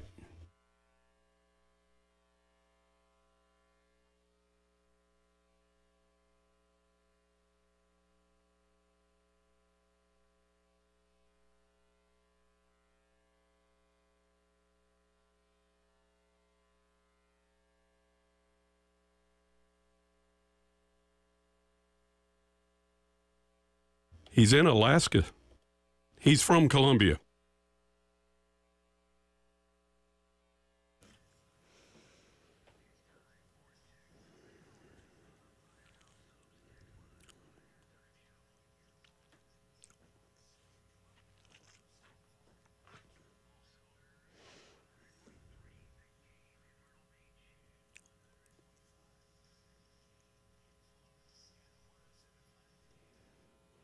Oh, time for our Firehouse sub. Text the hour 803-404-6100. What do you got there, Demetri?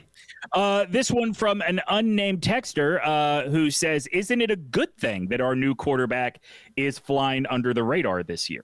I would say, yeah. Sure. I would say it's not bad. I don't know that I would say it is good, but I get why it's not something to freak out about that he's not getting. Because, look, I mean, let's be fair to Nico Iamaleava in Tennessee. The hype is not doing him any favors. Like, No. I think he's legitimately that good, but we have built him up so much that nobody is going to be happy with anything short of a playoff berth for that team this year. Right. I mean, in some ways, the way the hype machine goes today, it's kind of good to be under the radar if you're Lenore Sellers. You're not looked at as the preseason, newcomer of the year or any of this other fancy stuff. Nobody's putting you on All-American lists. You're just kind of going to go play ball, and nobody's got the spotlight on you. To me, it's a good thing. You bring up Nico. Yeah, Nico has got to go out and play like Peyton Manning like yesterday. Right. Nico's redshirt freshman season has to be Johnny Manziel's redshirt freshman season. Absolutely. The way we're talking about the guy. No doubt. All right. We were talking about college football hot takes in the last segment. And Terry, I don't know if this is a hot take. In fact, I don't believe it's a hot take because I believe this is true. But you tell me, because you're not me, you can have a more honest gauge of this thought that I do. Did you hear ESPN's new college football theme yesterday? This morning I heard it because they played it on the morning show today, Preston and Tyler. It's by Jelly Roll. All of my colleagues at SEC Unfiltered, except Mike Gillespie, who you hear on the game occasionally, are significantly younger than me and were making fun of me for saying I don't know who this person is. I have never heard this name or seen this face in my life before. But here is my hot take, Terry. It's not a good thing for the sport of college football that ESPN wraps this thing in country music as thickly as it does. Nothing wrong with country music. It's just the exclusivity of country music around this sport makes it feel A, old as hell, and B, like you're not part of the club if you cannot also name whoever the hell all these people are that are game day guest pickers. Well, let me ask you this. All right. Yeah. Do you think that's because in your mind the country music doesn't have a cool factor? That it has a different, not a feel to it that it's cool or hip?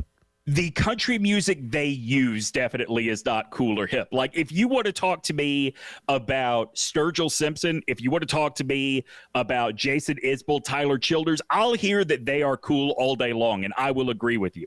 But as somebody who grew up, like, favorite band is Nirvana, still will pull out old Rage Against the Machine and Green Day albums to listen to, like, we exist in this fan base too, right? And when you're throwing on, I don't know, Dirt Truck Country Girl by, Morgan, any name, any combination of names that could be either first or last names. Like, you're losing us, man. It's not that we're not going to watch college football. It's just the way the sport is marketed really stands out as, like, pointed out, you're a weirdo for not liking this and liking college football. So wait a minute. You're telling me you're a Nirvana head from way back, right? Yeah. So you can't get down with the Jelly Roll love? I don't even know who he is. He could walk in here wearing a T-shirt that says, "Hello, my name is Jelly Roll," and I would say, which one of you is Jelly Roll? Which one of you is Jelly? Which one of you is Roll? Right. Here it is. If you haven't heard it, play it, Ed.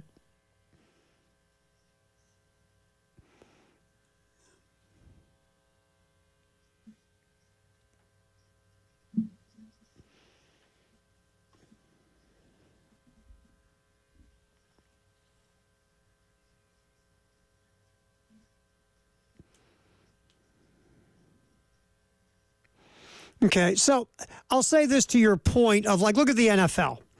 Like, you know, you go get Sunday Night Football, you get Carrie Underwood, right? Everybody, I mean, she's a very, very well-known artist, right? And by the way, not bad to look at while she sings the song. She's more of a crossover into different demographics and genres than the Jelly Roll. Is that what you're saying? Yeah, I think so. Also, like the NFL doesn't have a regionality problem that college football does. The NFL could get a polka band; it wouldn't matter, right? Like it's dummy proof. The NFL is dummy proof. Yeah, exactly. And it's not like college football is in real trouble, but we do need to grow new fans outside of the Southeast at some point. I mean, you have the Midwest. You think the Midwest is down with Jelly Roll? I mean, I'm sure they are. Look, I know that people are down with with country music all over the country. I think the number one rated radio station in Boston is a country radio station.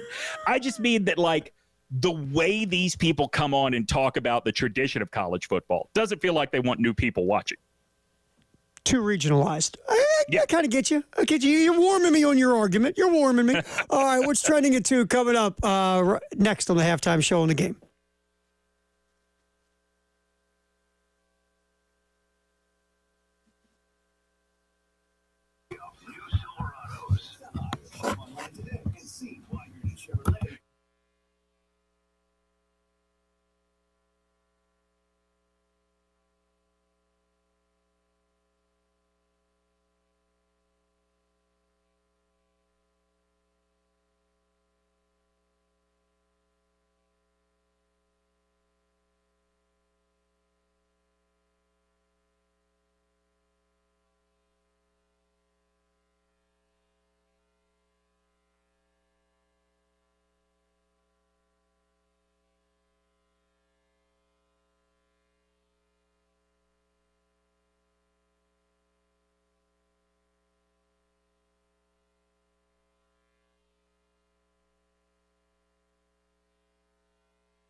I'm ready to run those two cuts in the order they're listed.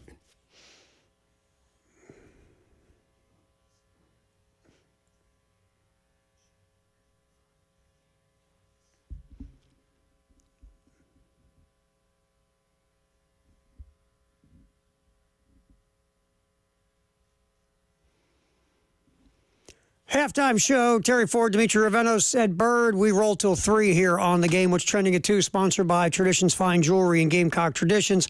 We'll get to something that happened last night because, I mean, I don't care at all about the NFL preseason. I truly don't.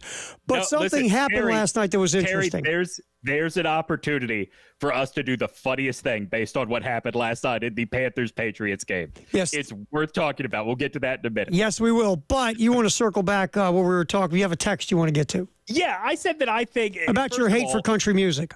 Yeah, I really hate country music. I think it is just garbage, like the pop country music you hear on the radio right now, right? I do want to make it clear in case Sturgill Simpson or Tyler Childers are listening, because you never know.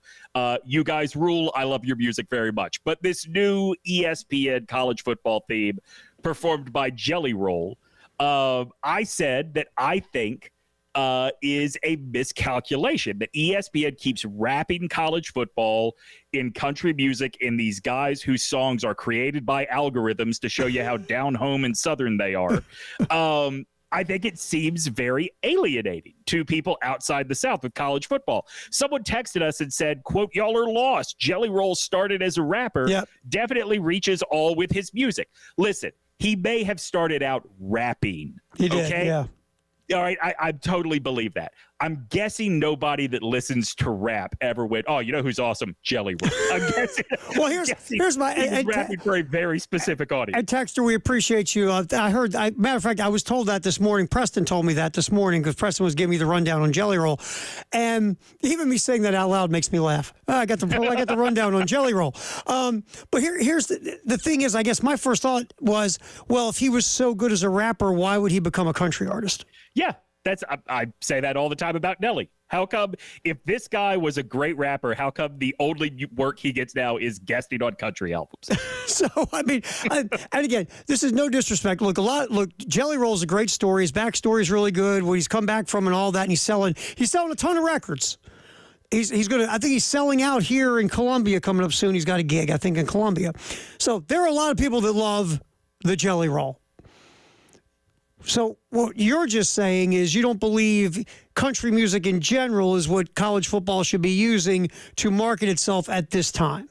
Yes, I think that, and look, I'm not sitting here telling you like rap would be better or rock would be better. I don't know if there's any one particular thing that would be better, but the power in this sport for the last, 5, 6, 7 years has existed on a stretch of I-85 that runs from Clemson, South Carolina, I-85 that runs from Clemson, South Carolina, into Montgomery, Alabama, that you can get on 2059 to go to Tuscaloosa. It's a very small footprint that the power has existed in, and I think you need to be figuring out, how do you get kids in Oregon, kids in California, kids in wherever that feel like they've been cut off from the power structure of college football to invest in this sport? Actually, Terry, I think the video game is about the best marketing the sport has right now in some of those areas. The funny thing is the video game, the talk of this video game, and they did a great job promoting and marketing this thing, by the way. Give them a thumbs up.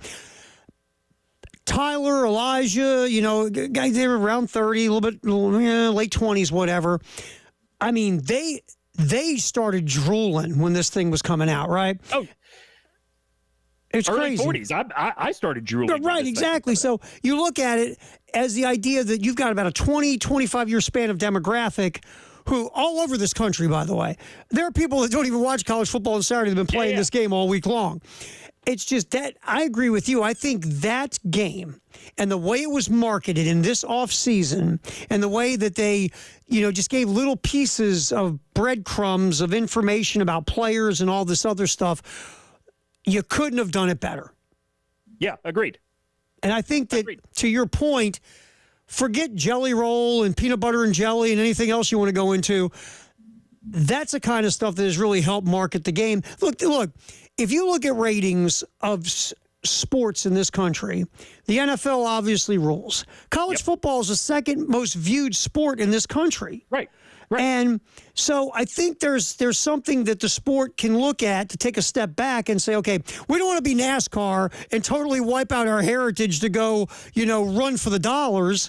But is there a way to balance better how we do market and promote ourselves? Because there are folks outside of the South who are watching this game. To your point, who are potential lifelong fans. So you and I could agree. The place we end at is Jelly Roll and country music in general sucks. All right, moving on. All right, let's. You know what I always say anymore? Because this is me now. This is so sad. Like anything in this world, I go, is it on ESPN? If it's not, I got no clue what it is anymore. That's all I do. We got a texter that says the more Demetri talks about Jelly Roll, the deeper the hole is getting. He's amazing. The hole's not getting deeper. I'm right. You're wrong. It's fine. It's fine. We like different things. It just so happens what you like is stupid. That's fine. You know the best part of that entire sentence? It's okay. We can disagree, but I'm right and you're wrong. Yeah. Listen, if you would just accept that maybe, just maybe, what you like is garbage, we could be the very best of friends. Speaking of what we like is garbage, I watched a little Panthers football last night, Terry. See what I did? You're the guy that knocks on the door. Hey, I just moved in. Your garden sucks. That's right. That's right. And I'm right, you're wrong. Actually, I'm the guy that knocks on the door and goes, hey, I just moved in. If we could work it out this way, I'd like for this to be the last time we ever see it. All right. Let's talk about the Panthers and Patriots last night. Not because of anything legitimately good that happened in the game, Terry, but we have the chance as college football fans to do the funniest thing to the people of New England. Have you seen the hype online about the performance of one Joe Milton? I laughed. I laughed out loud. I was by myself. Yes, I laughed. 4 of 6 passing, 51 yards and a touchdown against the Panthers. And by the way, he had a great little scramble. And if you'll play this clip here, he had a great little scramble that was actually really fun to watch. First, double stack tight ends right. Tight formation. Play fake by Milton, dropping back under pressure. Slips the rush, rolling right. Chased by another defender. Gets away. Spinnerella carries back to his left, across the field to the 40, to the 45-50. A first down to the 45 of Carolina. And a dive to the 37. Get the crowd going, young fella. Get the crowd going, young fella. And not only did Joe Milton get the crowd going that was in the stadium last night, Terry, the Patriots fans on Twitter. Oh, we hit the jackpot. Oh, we did it again in the 6th round. Oh, baby, here we go. Underdog Patriot turns into the greatest quarterback in league history. And Terry and everybody listening, I want you to do me a favor. Do not tell them otherwise. No. Let them believe that Joe Milton is not the guy that we all know he is. Let them believe he's the guy they saw last night. Because last night, when he threw that touchdown pass to Jackway Jackson, he looked like the truth, right? Here's that play last night. Giving way to Hasty with Milton in the gun. He pumps and then throws. Firing a frozen rope. Caught by Baker at the 10. Into the end zone. Touchdown, Patriots. I mean, it looked excellent, right? But as SEC fans, we saw a lot of moments where Joe Milton looked excellent, but we know the grand picture of Joe Milton's career was not very good. No. Let's put it this way. The New England Patriot fans who were jumping up and down on social media, at one point Michigan fans did that. At one point Tennessee fans did that. And then they all realized, wait a minute, yeah, this guy's got like a howitzer, but he has no clue where it's going when he lets it go. Exactly. He has a monster arm. God only knows where that ball is ending up. Nobody knows. Like, the Alabama-Tennessee rivalry has largely been a rivalry of streaks, right? And Tennessee snapped, 17 years in a row that Alabama had beaten them in 2022. They did not follow that up with another win in 2023. And largely the difference in that game was the difference between Hendon Hooker and Joe Milton as your quarterback. Oh, I mean, I said this at the end of last year. If Tennessee had Hendon Hooker back, they could have been a playoff team possibly. Yeah. I mean, their defense was better last year. They could run the football all day long on you. They just had a problem that the quarterback. Yeah, absolutely. In fact, Terry, I've been saying this all offseason since the draft. I am not really a believer in Josh Heupel as an X and O head coach. I think he's got sort of a very simplistic offense that is designed to take advantage of how spread out the field is. But Joe Milton getting drafted in the NFL may be the marker of me going, oh, okay, I guess I'm wrong. I guess Josh Heupel's a genius. He fooled somebody into drafting this guy. Okay. This is the thing I don't understand is NFL people all know how rare the Tom Brady story is. They know how rare even the Russell Wilson story is, who was not a 6th-round quarterback. He was a 3rd-round quarterback. And every preseason, there is some dude that NFL guys fall in love with oh, how could he have slipped? You'll probably see it during the Saints' first preseason game when Spencer gets in. And we'll all say, yeah, we know what he's capable of being for a game. And then he'll come back and be garbage. And then he'll come back and be amazing for a game. It just, the Joe Milton thing makes me laugh because this is what the NFL, they always do it. Because, again, coaches, we always talk about players' egos. Coaches' egos are gigantic as well. They see Joe Milton, and they see this guy who's got a rocket launcher for an arm, and he's athletic, and he can move around, and they go, yeah, we saw that film where he threw a pass and took a windshield out in the parking lot. We get it. But we can fix this guy. We can fix his mechanics and his footwork. We can make him great because we are so good as coaches. Always happens. And what typically ends up, Demetri? Oh, the guy has shown you who he is. You're the one who's wrong, not everybody else that coached him. Right. It's the way it always works. There's a reason why this guy lost a starting job. I've lost track how many times Joe Milton has been almost handed a starting job. He's lost 3 quarterback competitions in his life. And I'm not telling you Joe Milton is like just a bad athlete. He's not, but he's not NFL caliber quarterback. He was barely SEC caliber quarterback. But what we do all the time is, again, people fall in love with physical freaks. They always do. Because a guy does things we all wish we could do. I call them look the part all-stars. Absolutely. I mean, we all wish we had an arm like Joe Milton. We could run around like that. We wish we could be Joe Milton athletically. But we're not. So when we watch a guy like that, we go, oh, wow. And we get mesmerized. It's sort of like, we get mesmerized by Cliff Kingsbury's looks and give him head coaching jobs. Well, I mean, look, we've seen this before in the NFL, right? Remember when Cardale Jones, as the 3rd-string quarterback of Ohio State, ends up leading that team to the national championship?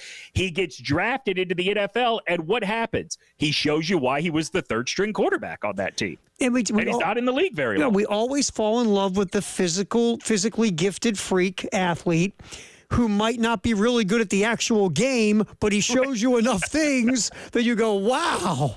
No, it's so funny you brought up the ego of coaches because it's so appropriate in an election year, right? Think about how mentally ill you have to be to think, who should be president of this country? Me. It's the same level of mental illness you have to say out loud, who's the one person that can fix this player that everybody has had problems with? Me. Right, I can do it. No one else can do it. This guy right here can. I'm the guy. All right, what's trending at 2? Sponsored by Gamecock Traditions and Traditions Fine Jewelry. If you didn't hear, Dawn Staley's got a new gig to go with her South Carolina job. And if you're hanging, we'll try to get also a phone call with 218-803-404-6100 on the Love Chevy phone line. It's a halftime show. Terry Ford, Demetri Ravenos, and our buddy Ed Bird here on the game.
All right, halftime show. What's trending at 2? Terry Ford, Demetri Ravenos hanging out with us today. Ed Bird also here. And as Tyler fills in, as Bill will be back on Monday. So Gunner out, Tyler hanging out with Preston, Demetri with us today here on the show. All right, real quick before we jump on and discuss Dawn Staley being basically hired by the Eagles to help Nick Sirianni. And like you said earlier, and you're probably half joking, maybe she'll be the new head coach of the Eagles by midseason. Who knows? I mean, you could do so much worse by just keeping the guy you have. Yeah, all right. Before we get to that, though, 803-446-100. Leonard's been hanging on and been very patient. Let's get Leonard in here. Leonard, thanks for being patient and hanging on. You're on the halftime show on the game. How you doing, man? I'm doing great. And I got to say one thing, man. Forget Kamala Harris or Donald Trump. Terry Ford for president 2024.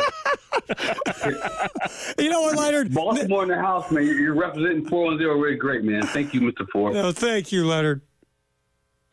And all I got to say is, man, do you think we have a chance? It's just, no offense to Coach Beamer. It just seems like the schedule's going to be really tough, man. I mean, I see us going either 4-8 or 5-7. What do you guys think? Well, thanks, Leonard, for the call. Thanks for the good words. And you know what? I wouldn't want that job for no thank you. I'll pass.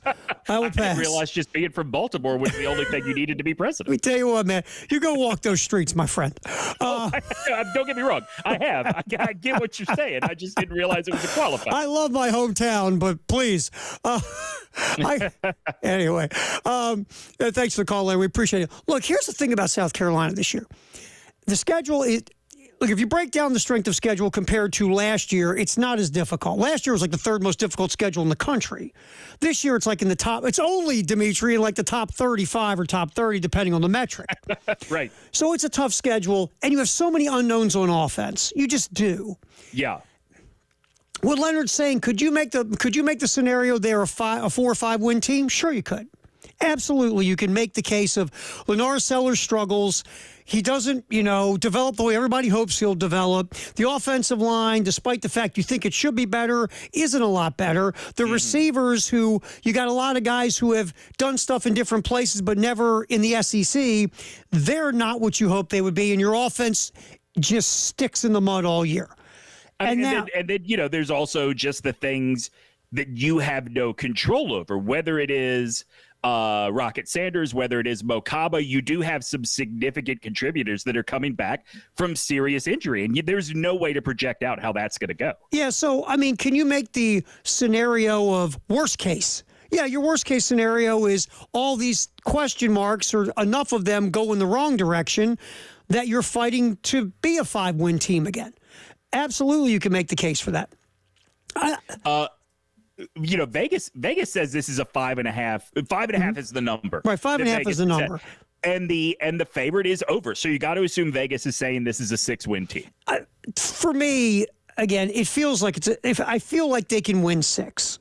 Yeah, I do too. And I do too, because I look at the schedule and I think, look, this may mean nothing by the time the season comes around, but Kentucky's in a little bit of disarray. I think it's pretty clear that Mark Stoops has one foot out the door there. How does that translate on the field? What is Clemson this season? What is A&M in the first season of Mike Elko? One of those games is going to be gettable. I truly believe one of those games is going to be gettable, and there are 4 definite wins on this schedule. That it just becomes, can you pick off one more? Yeah, and and again, if you ask me which one's it going to be, I don't know. I just feel like they're going to win a game no one thinks they should win. And I can tell you which one I think that is. Which one is the game that nobody thinks they should win? If they are in a good position where this team just isn't dejected by the time they get to mid-November, I don't think Mizzou is that good. See, Mizzou's got an offense. Don't get me wrong, but Mizzou cannot stop anybody. Yeah, I mean, they lost their defensive coordinator. They lost a lot on the defensive side of the ball. They lost 2 NFL caliber corners. Yeah. So if you sit here and say, all right, last year everything worked for Missouri, right? The college football gods smiled on our boy Eli. But before that, it was nothing but a mediocre program under Drinkwitz. It was a 6-win Eli is what, we lovingly called him, among other things we can't repeat on the air. So then you get to, I'm with you to the point of Missouri's got to show me that that's who they are moving forward, or did just everything kind of come together for them for 1 year? And so I don't disagree with you on that game. I could see that game is back here in Columbia at Williams-Brice. I could see that win. And you bring up A&M, and A&M is back here again. Now, again, that's a game. It's at home. Can you pull? Those are the two kind of games where you go, okay, you're at home. We really don't know about those two teams. And could you pull W's there and get to your 6? That's kind of the thought process to me, Demetri, is they find a way to 6 and get back to a bowl game. Yeah, I mean, if you don't run the table with Wofford, Vanderbilt, Old Dominion, Akron, something is seriously wrong, right? Yeah. Those are 4 that should be in your back pocket. I think Kentucky is beatable. I think Missouri is beatable. I think A&M is beatable. I think Clemson is beatable. They're not going to win them all, but they should be able to find 2 in that group. Yeah, but if you can pull 2 out of that 4, get you to 6, get yourself back to a bowl game. Like Peter Burns said last hour, now you got your foundation firm and back in the right direction of where you were before last year. And look, let's be honest. You should have stopped Florida on that final drive, and if you do your 6-6, you went to a bowl game. Then the narrative is this, Demetri. Despite all the injuries and all the chaos, Shane found a way to get him back to a bowl game. Yeah. That would have been the narrative of this year. Instead of the 5-7, whoa, has the program lost momentum? Whoa, what's happened to South Carolina? You know it's so funny when you think about that narrative around this program. I got it. Listen, I'm talking to you directly right now, Ray Tanner. Give Dawn Staley whatever money it is that the Eagles are giving her to use all of that effort for Shane and the football team and not Nick Sirianni and the Philadelphia Eagles. That's where we need the coaching genius. Look, they're right there. I don't think this is a lost cause the way some people talk about it. No, I agree. And we talk about Dawn Staley, and in case you missed that in the opening riff of the show, we were talking about Dawn Staley has been pretty much hired by the Eagles to come teach Nick Sirianni how to win again. She's been hired by the Eagles. This is honestly my assessment is she's been hired by the Eagles to teach their head coach, Nick Sirianni, how to not have his best players dislike him. Right. Because I think one thing that is very clear is Dawn might be the best coach, best active coach in any sport right now, right? But also, you saw this at the ESPYs. Her players would lay down and die for her. Yes. If given the opportunity. I mean, think about this for a minute. To be polite, you cannot say that about Nick Sirianni. They would run over him with a car instead of laying down in front of him. I think, because again, we talked about this in the first segment of the show. Nick Sirianni went from coaching a team to a Super Bowl to having utter chaos in the second. Remember, they started off, 8-1? Yeah, the Eagles 10-1. 10-1. And then the thing cratered. And then you got issues with Jalen Hurts and Nick Sirianni and other players in Sirianni. And all of a sudden you're like, you went from coaching a team to a Super Bowl to they're having conversations, at one Eagles drive, do we bring you back for year 3? Yeah. So you bring in, you go to Dawn Staley, to your point about her real quick, is in this world of transfer portals, even the best coaches lose players in the transfer portal at times. She, for the most part, has held everything together, and I think it goes to your point of the players and their love and respect for Dawn Staley. Yeah, I think she is infinitely likable, especially when it comes to athletes. And you pointed this out when we talked about this earlier. She's not only a great coach, she was an excellent pro. Remember, this woman was a flag bearer for the U.S. Olympic team one time. Like that was her standing as a player in women's college basketball. She knows how to relate to the people that she is asking to lay everything on the line. Look, I think it's a very cool, very forward-thinking thing for the Eagles to get her together with Nick Sirianni. I don't know that you can teach that, man. I think you just have to have had Dawn's experiences to have Dawn's ability in that realm. All right, we'll get back in here. Demetri wants to talk fashion. Yes, I do. We're going to do that next. Halftime show. Terry Ford, Demetri Ravenos, Ed Bird. That is coming up next here on The Game.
All right.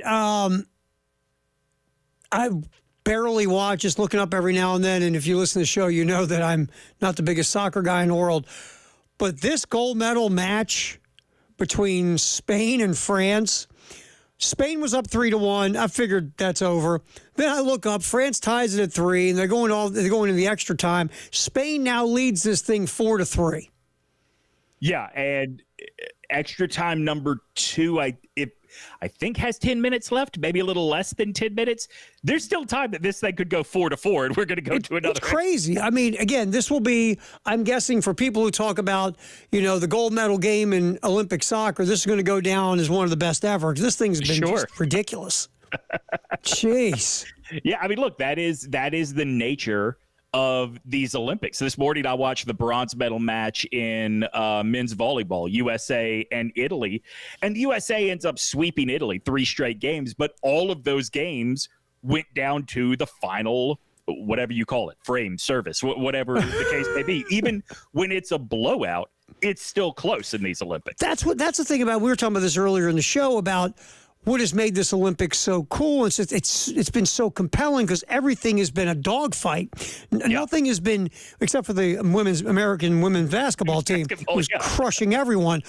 I mean, all these games have been close, and races have been close, and you've had all these moments that have been, whether it's a photo finish in the men's 100 meters or what happened with the men's U.S. basketball team yesterday, or, like you said, talking about Simone Biles. And really, the one thing about that real quick was, she would have won the gold in the floor exercise if she didn't keep landing out of bounds.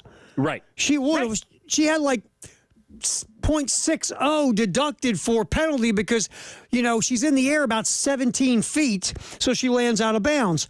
So all the things we've seen in these Olympics have made it, like you said, is it the best one ever? Is it the best one in the last, 3 or 4 Olympics, or whatever the case? I don't know about you. I've just been more glued to this one than I've been in the last so many Olympics.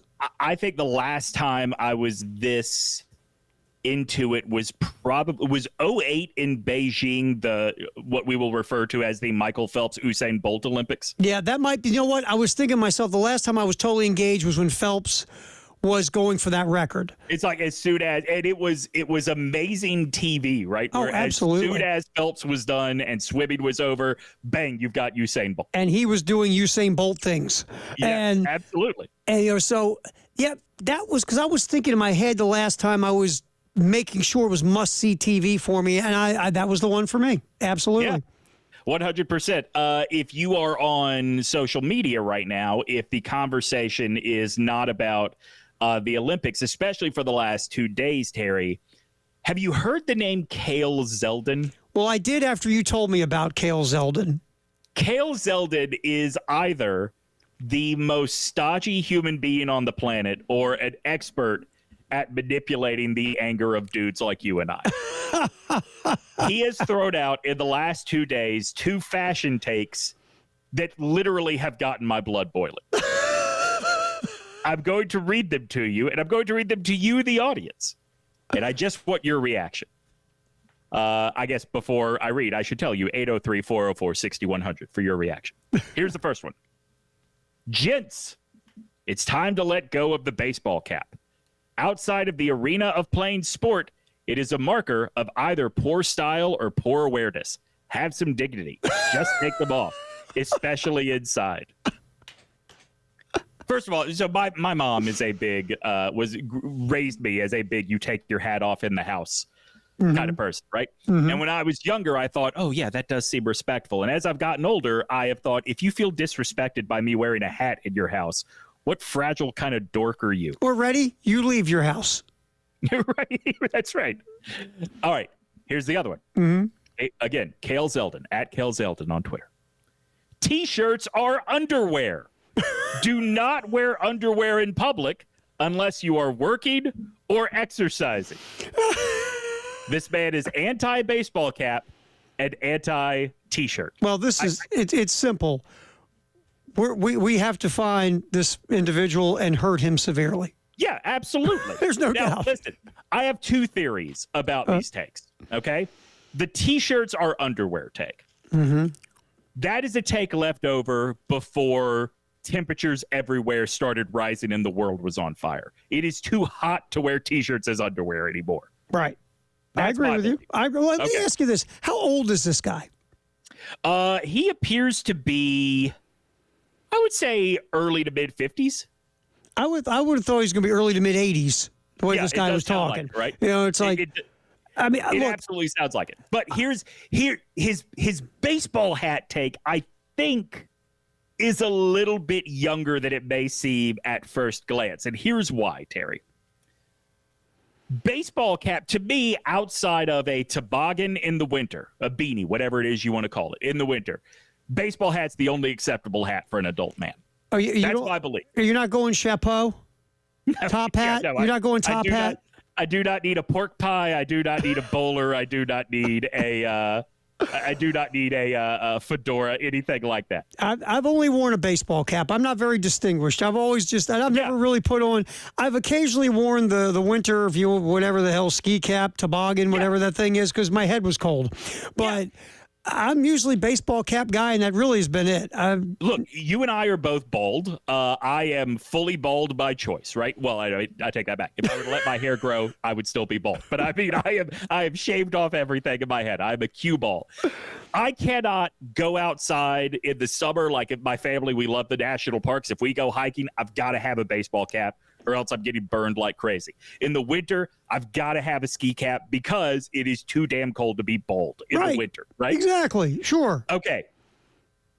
I think that for all the praise people want to give Breaking Bad as great American television, it's true, and dare I say, Terry Ford. Sorry, I keep doing that. I also have a friend in radio named Terry Foster. Its true and toxic legacy is it made dudes believe, you know what? Bowlers are back. It's time to wear a classy hat again. You always look like a jackass in any hat that is not a baseball cap. My dad wore one of those flat fedoras. Oh, my God. As he got older. Sure. And I was like, Dad, stop, please. Because my dad, I'll tell you really good. I've told a story in the air. Was your dad in a barbershop quartet? Yeah. Yes. And he smoked those long, he had a cigar thing with the little thing on the end of it. He had his, and so, but my dad went bald at like age 12. Yeah. My dad had a comb over in his senior picture. Okay. Fantastic. And so my dad, when he was like, started wearing a hairpiece in his like 30s or something, right? Mm-hmm. Worst hairpiece ever. It looked like Stainmaster carpet that's stapled on his head. And so my dad was going to get remarried, and who is my stepmom now? She looked at him and said, "I'll marry you on one condition." He was like, "What's that, honey? You take the damn hairpiece off." Now, was he surprised she did not think that it was his real hair? Yes, because he thought he figured everybody thought it was his real hair. No one thought that was real. No one. They all do. I know, it's crazy. To this day, I can walk in anywhere and I can spot a hairpiece a mile away, thanks to my dad. Yeah. So I don't know if it's thanks to your dad. I think it's thanks to your eyes. I mean, they don't look great, right? So, look, the best hairpiece ever is when I was I blew the ligaments out of my ankle playing basketball, right? And I had to go see a doctor. And this guy, I go in, he had a hairpiece on sideways. Yeah. He was like, "No, dude, you have the sides in the front and the front and the sides. Let me fix that for you. Come here for a second. Let me move that thing." Not a hairpiece. Back to the comb-overs. Do you remember how much, and granted, it's because he was from Indiana, but do you remember how much every year during the NCAA tournament, David Letterman wanted to talk about Gene Katie's comb-over? Yes, it started at the bottom of his neck, and he flipped it over. I worked with a guy, my first job away from home outside of Bluefield, West Virginia in radio. My PD was, again, the family owned the station. It was a son. He's the PD. His comb-over started at his shoulder. And, sure. And it went over.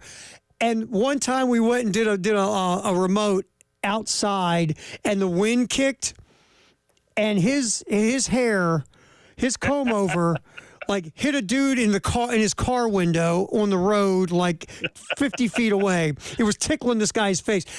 I've never seen a comb over go that far in my life. It was the most gigantic comb over ever. It was great. With Cale Zeldin's take, like, this is the thing. I think a baseball cap is a utility. Now, I do think there are levels to baseball cap. Oh, sure. Call me crazy, Terry. Call me, dare I say, a little too inside the lines. If your baseball cap does not have a team logo on it, I don't, no, not okay. Not okay. I don't need you advertising Nike or Under Armour or anything like that. And if you're going to walk around with a blank baseball cap, get the hell out of here.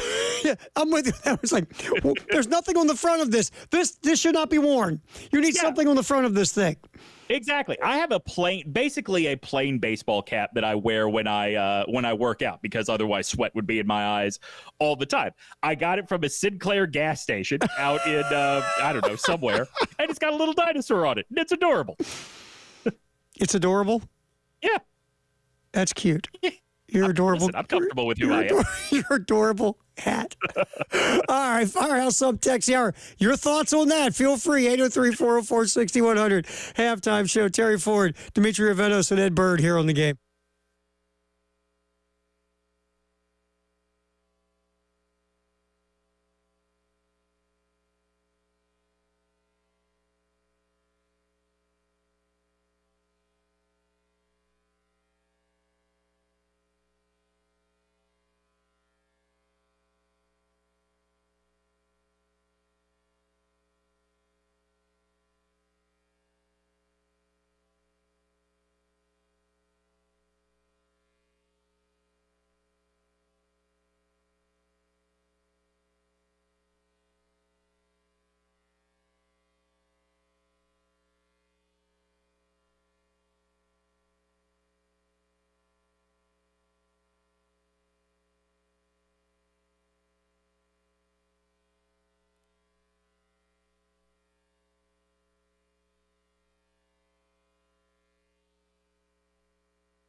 That was strange.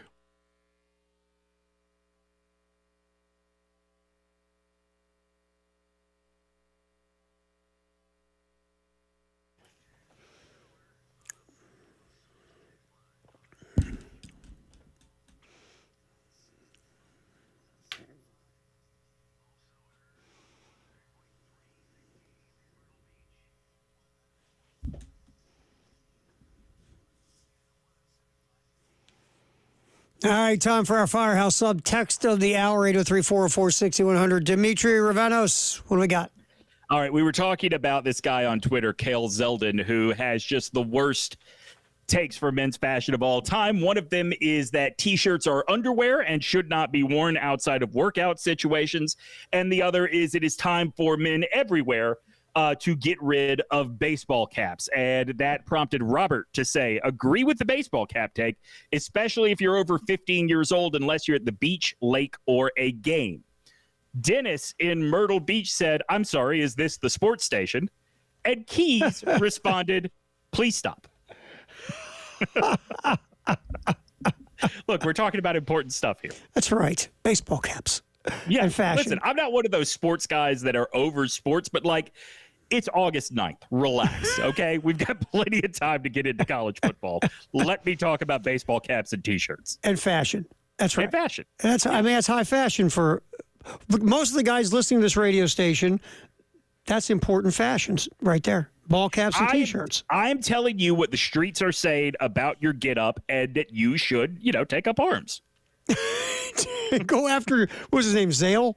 Zaid? Cale Zeldin. Whatever the hell his name is. Pick up arms and go get him. What was the guy's take, the real one? The real one was, T-shirts or underwear. Do not wear underwear in public unless you're working out or exercising.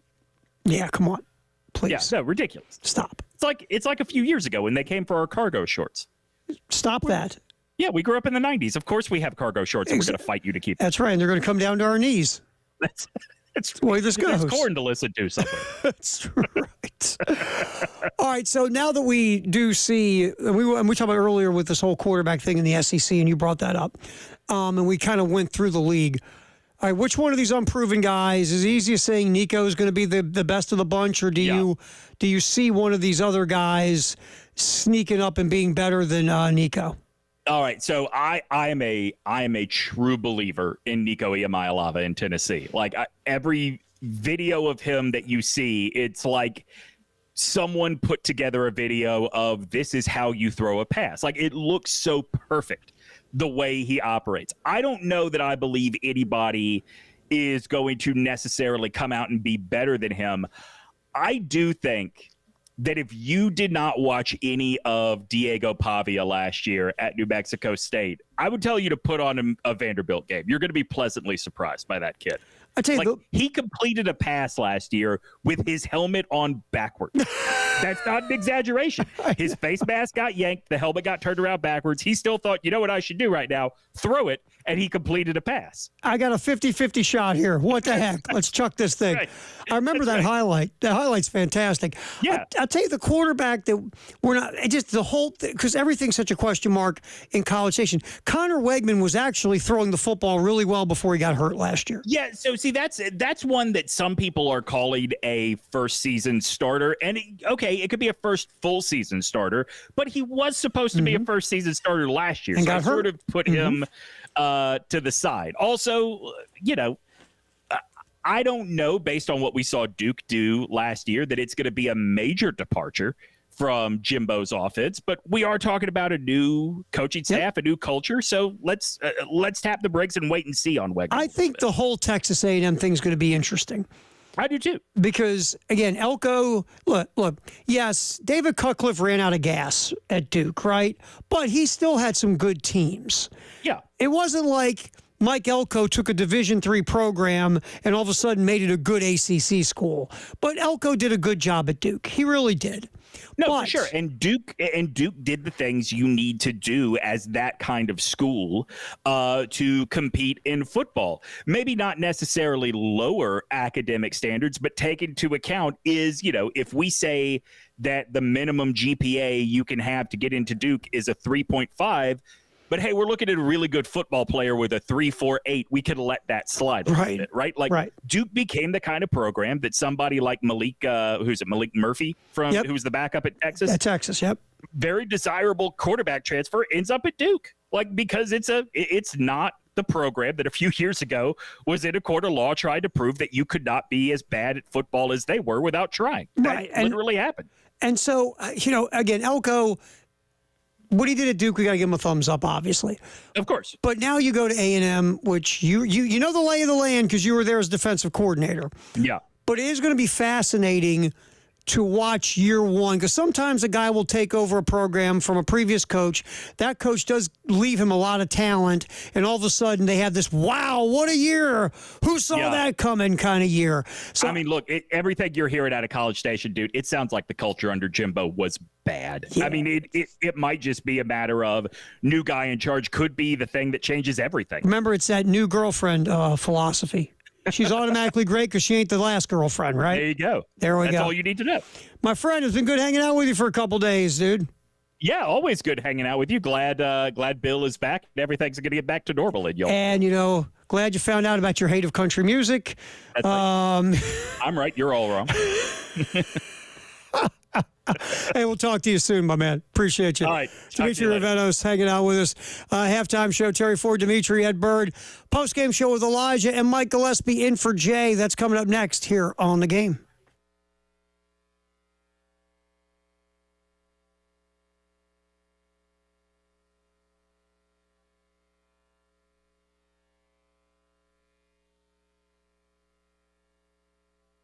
Take care, Demetri.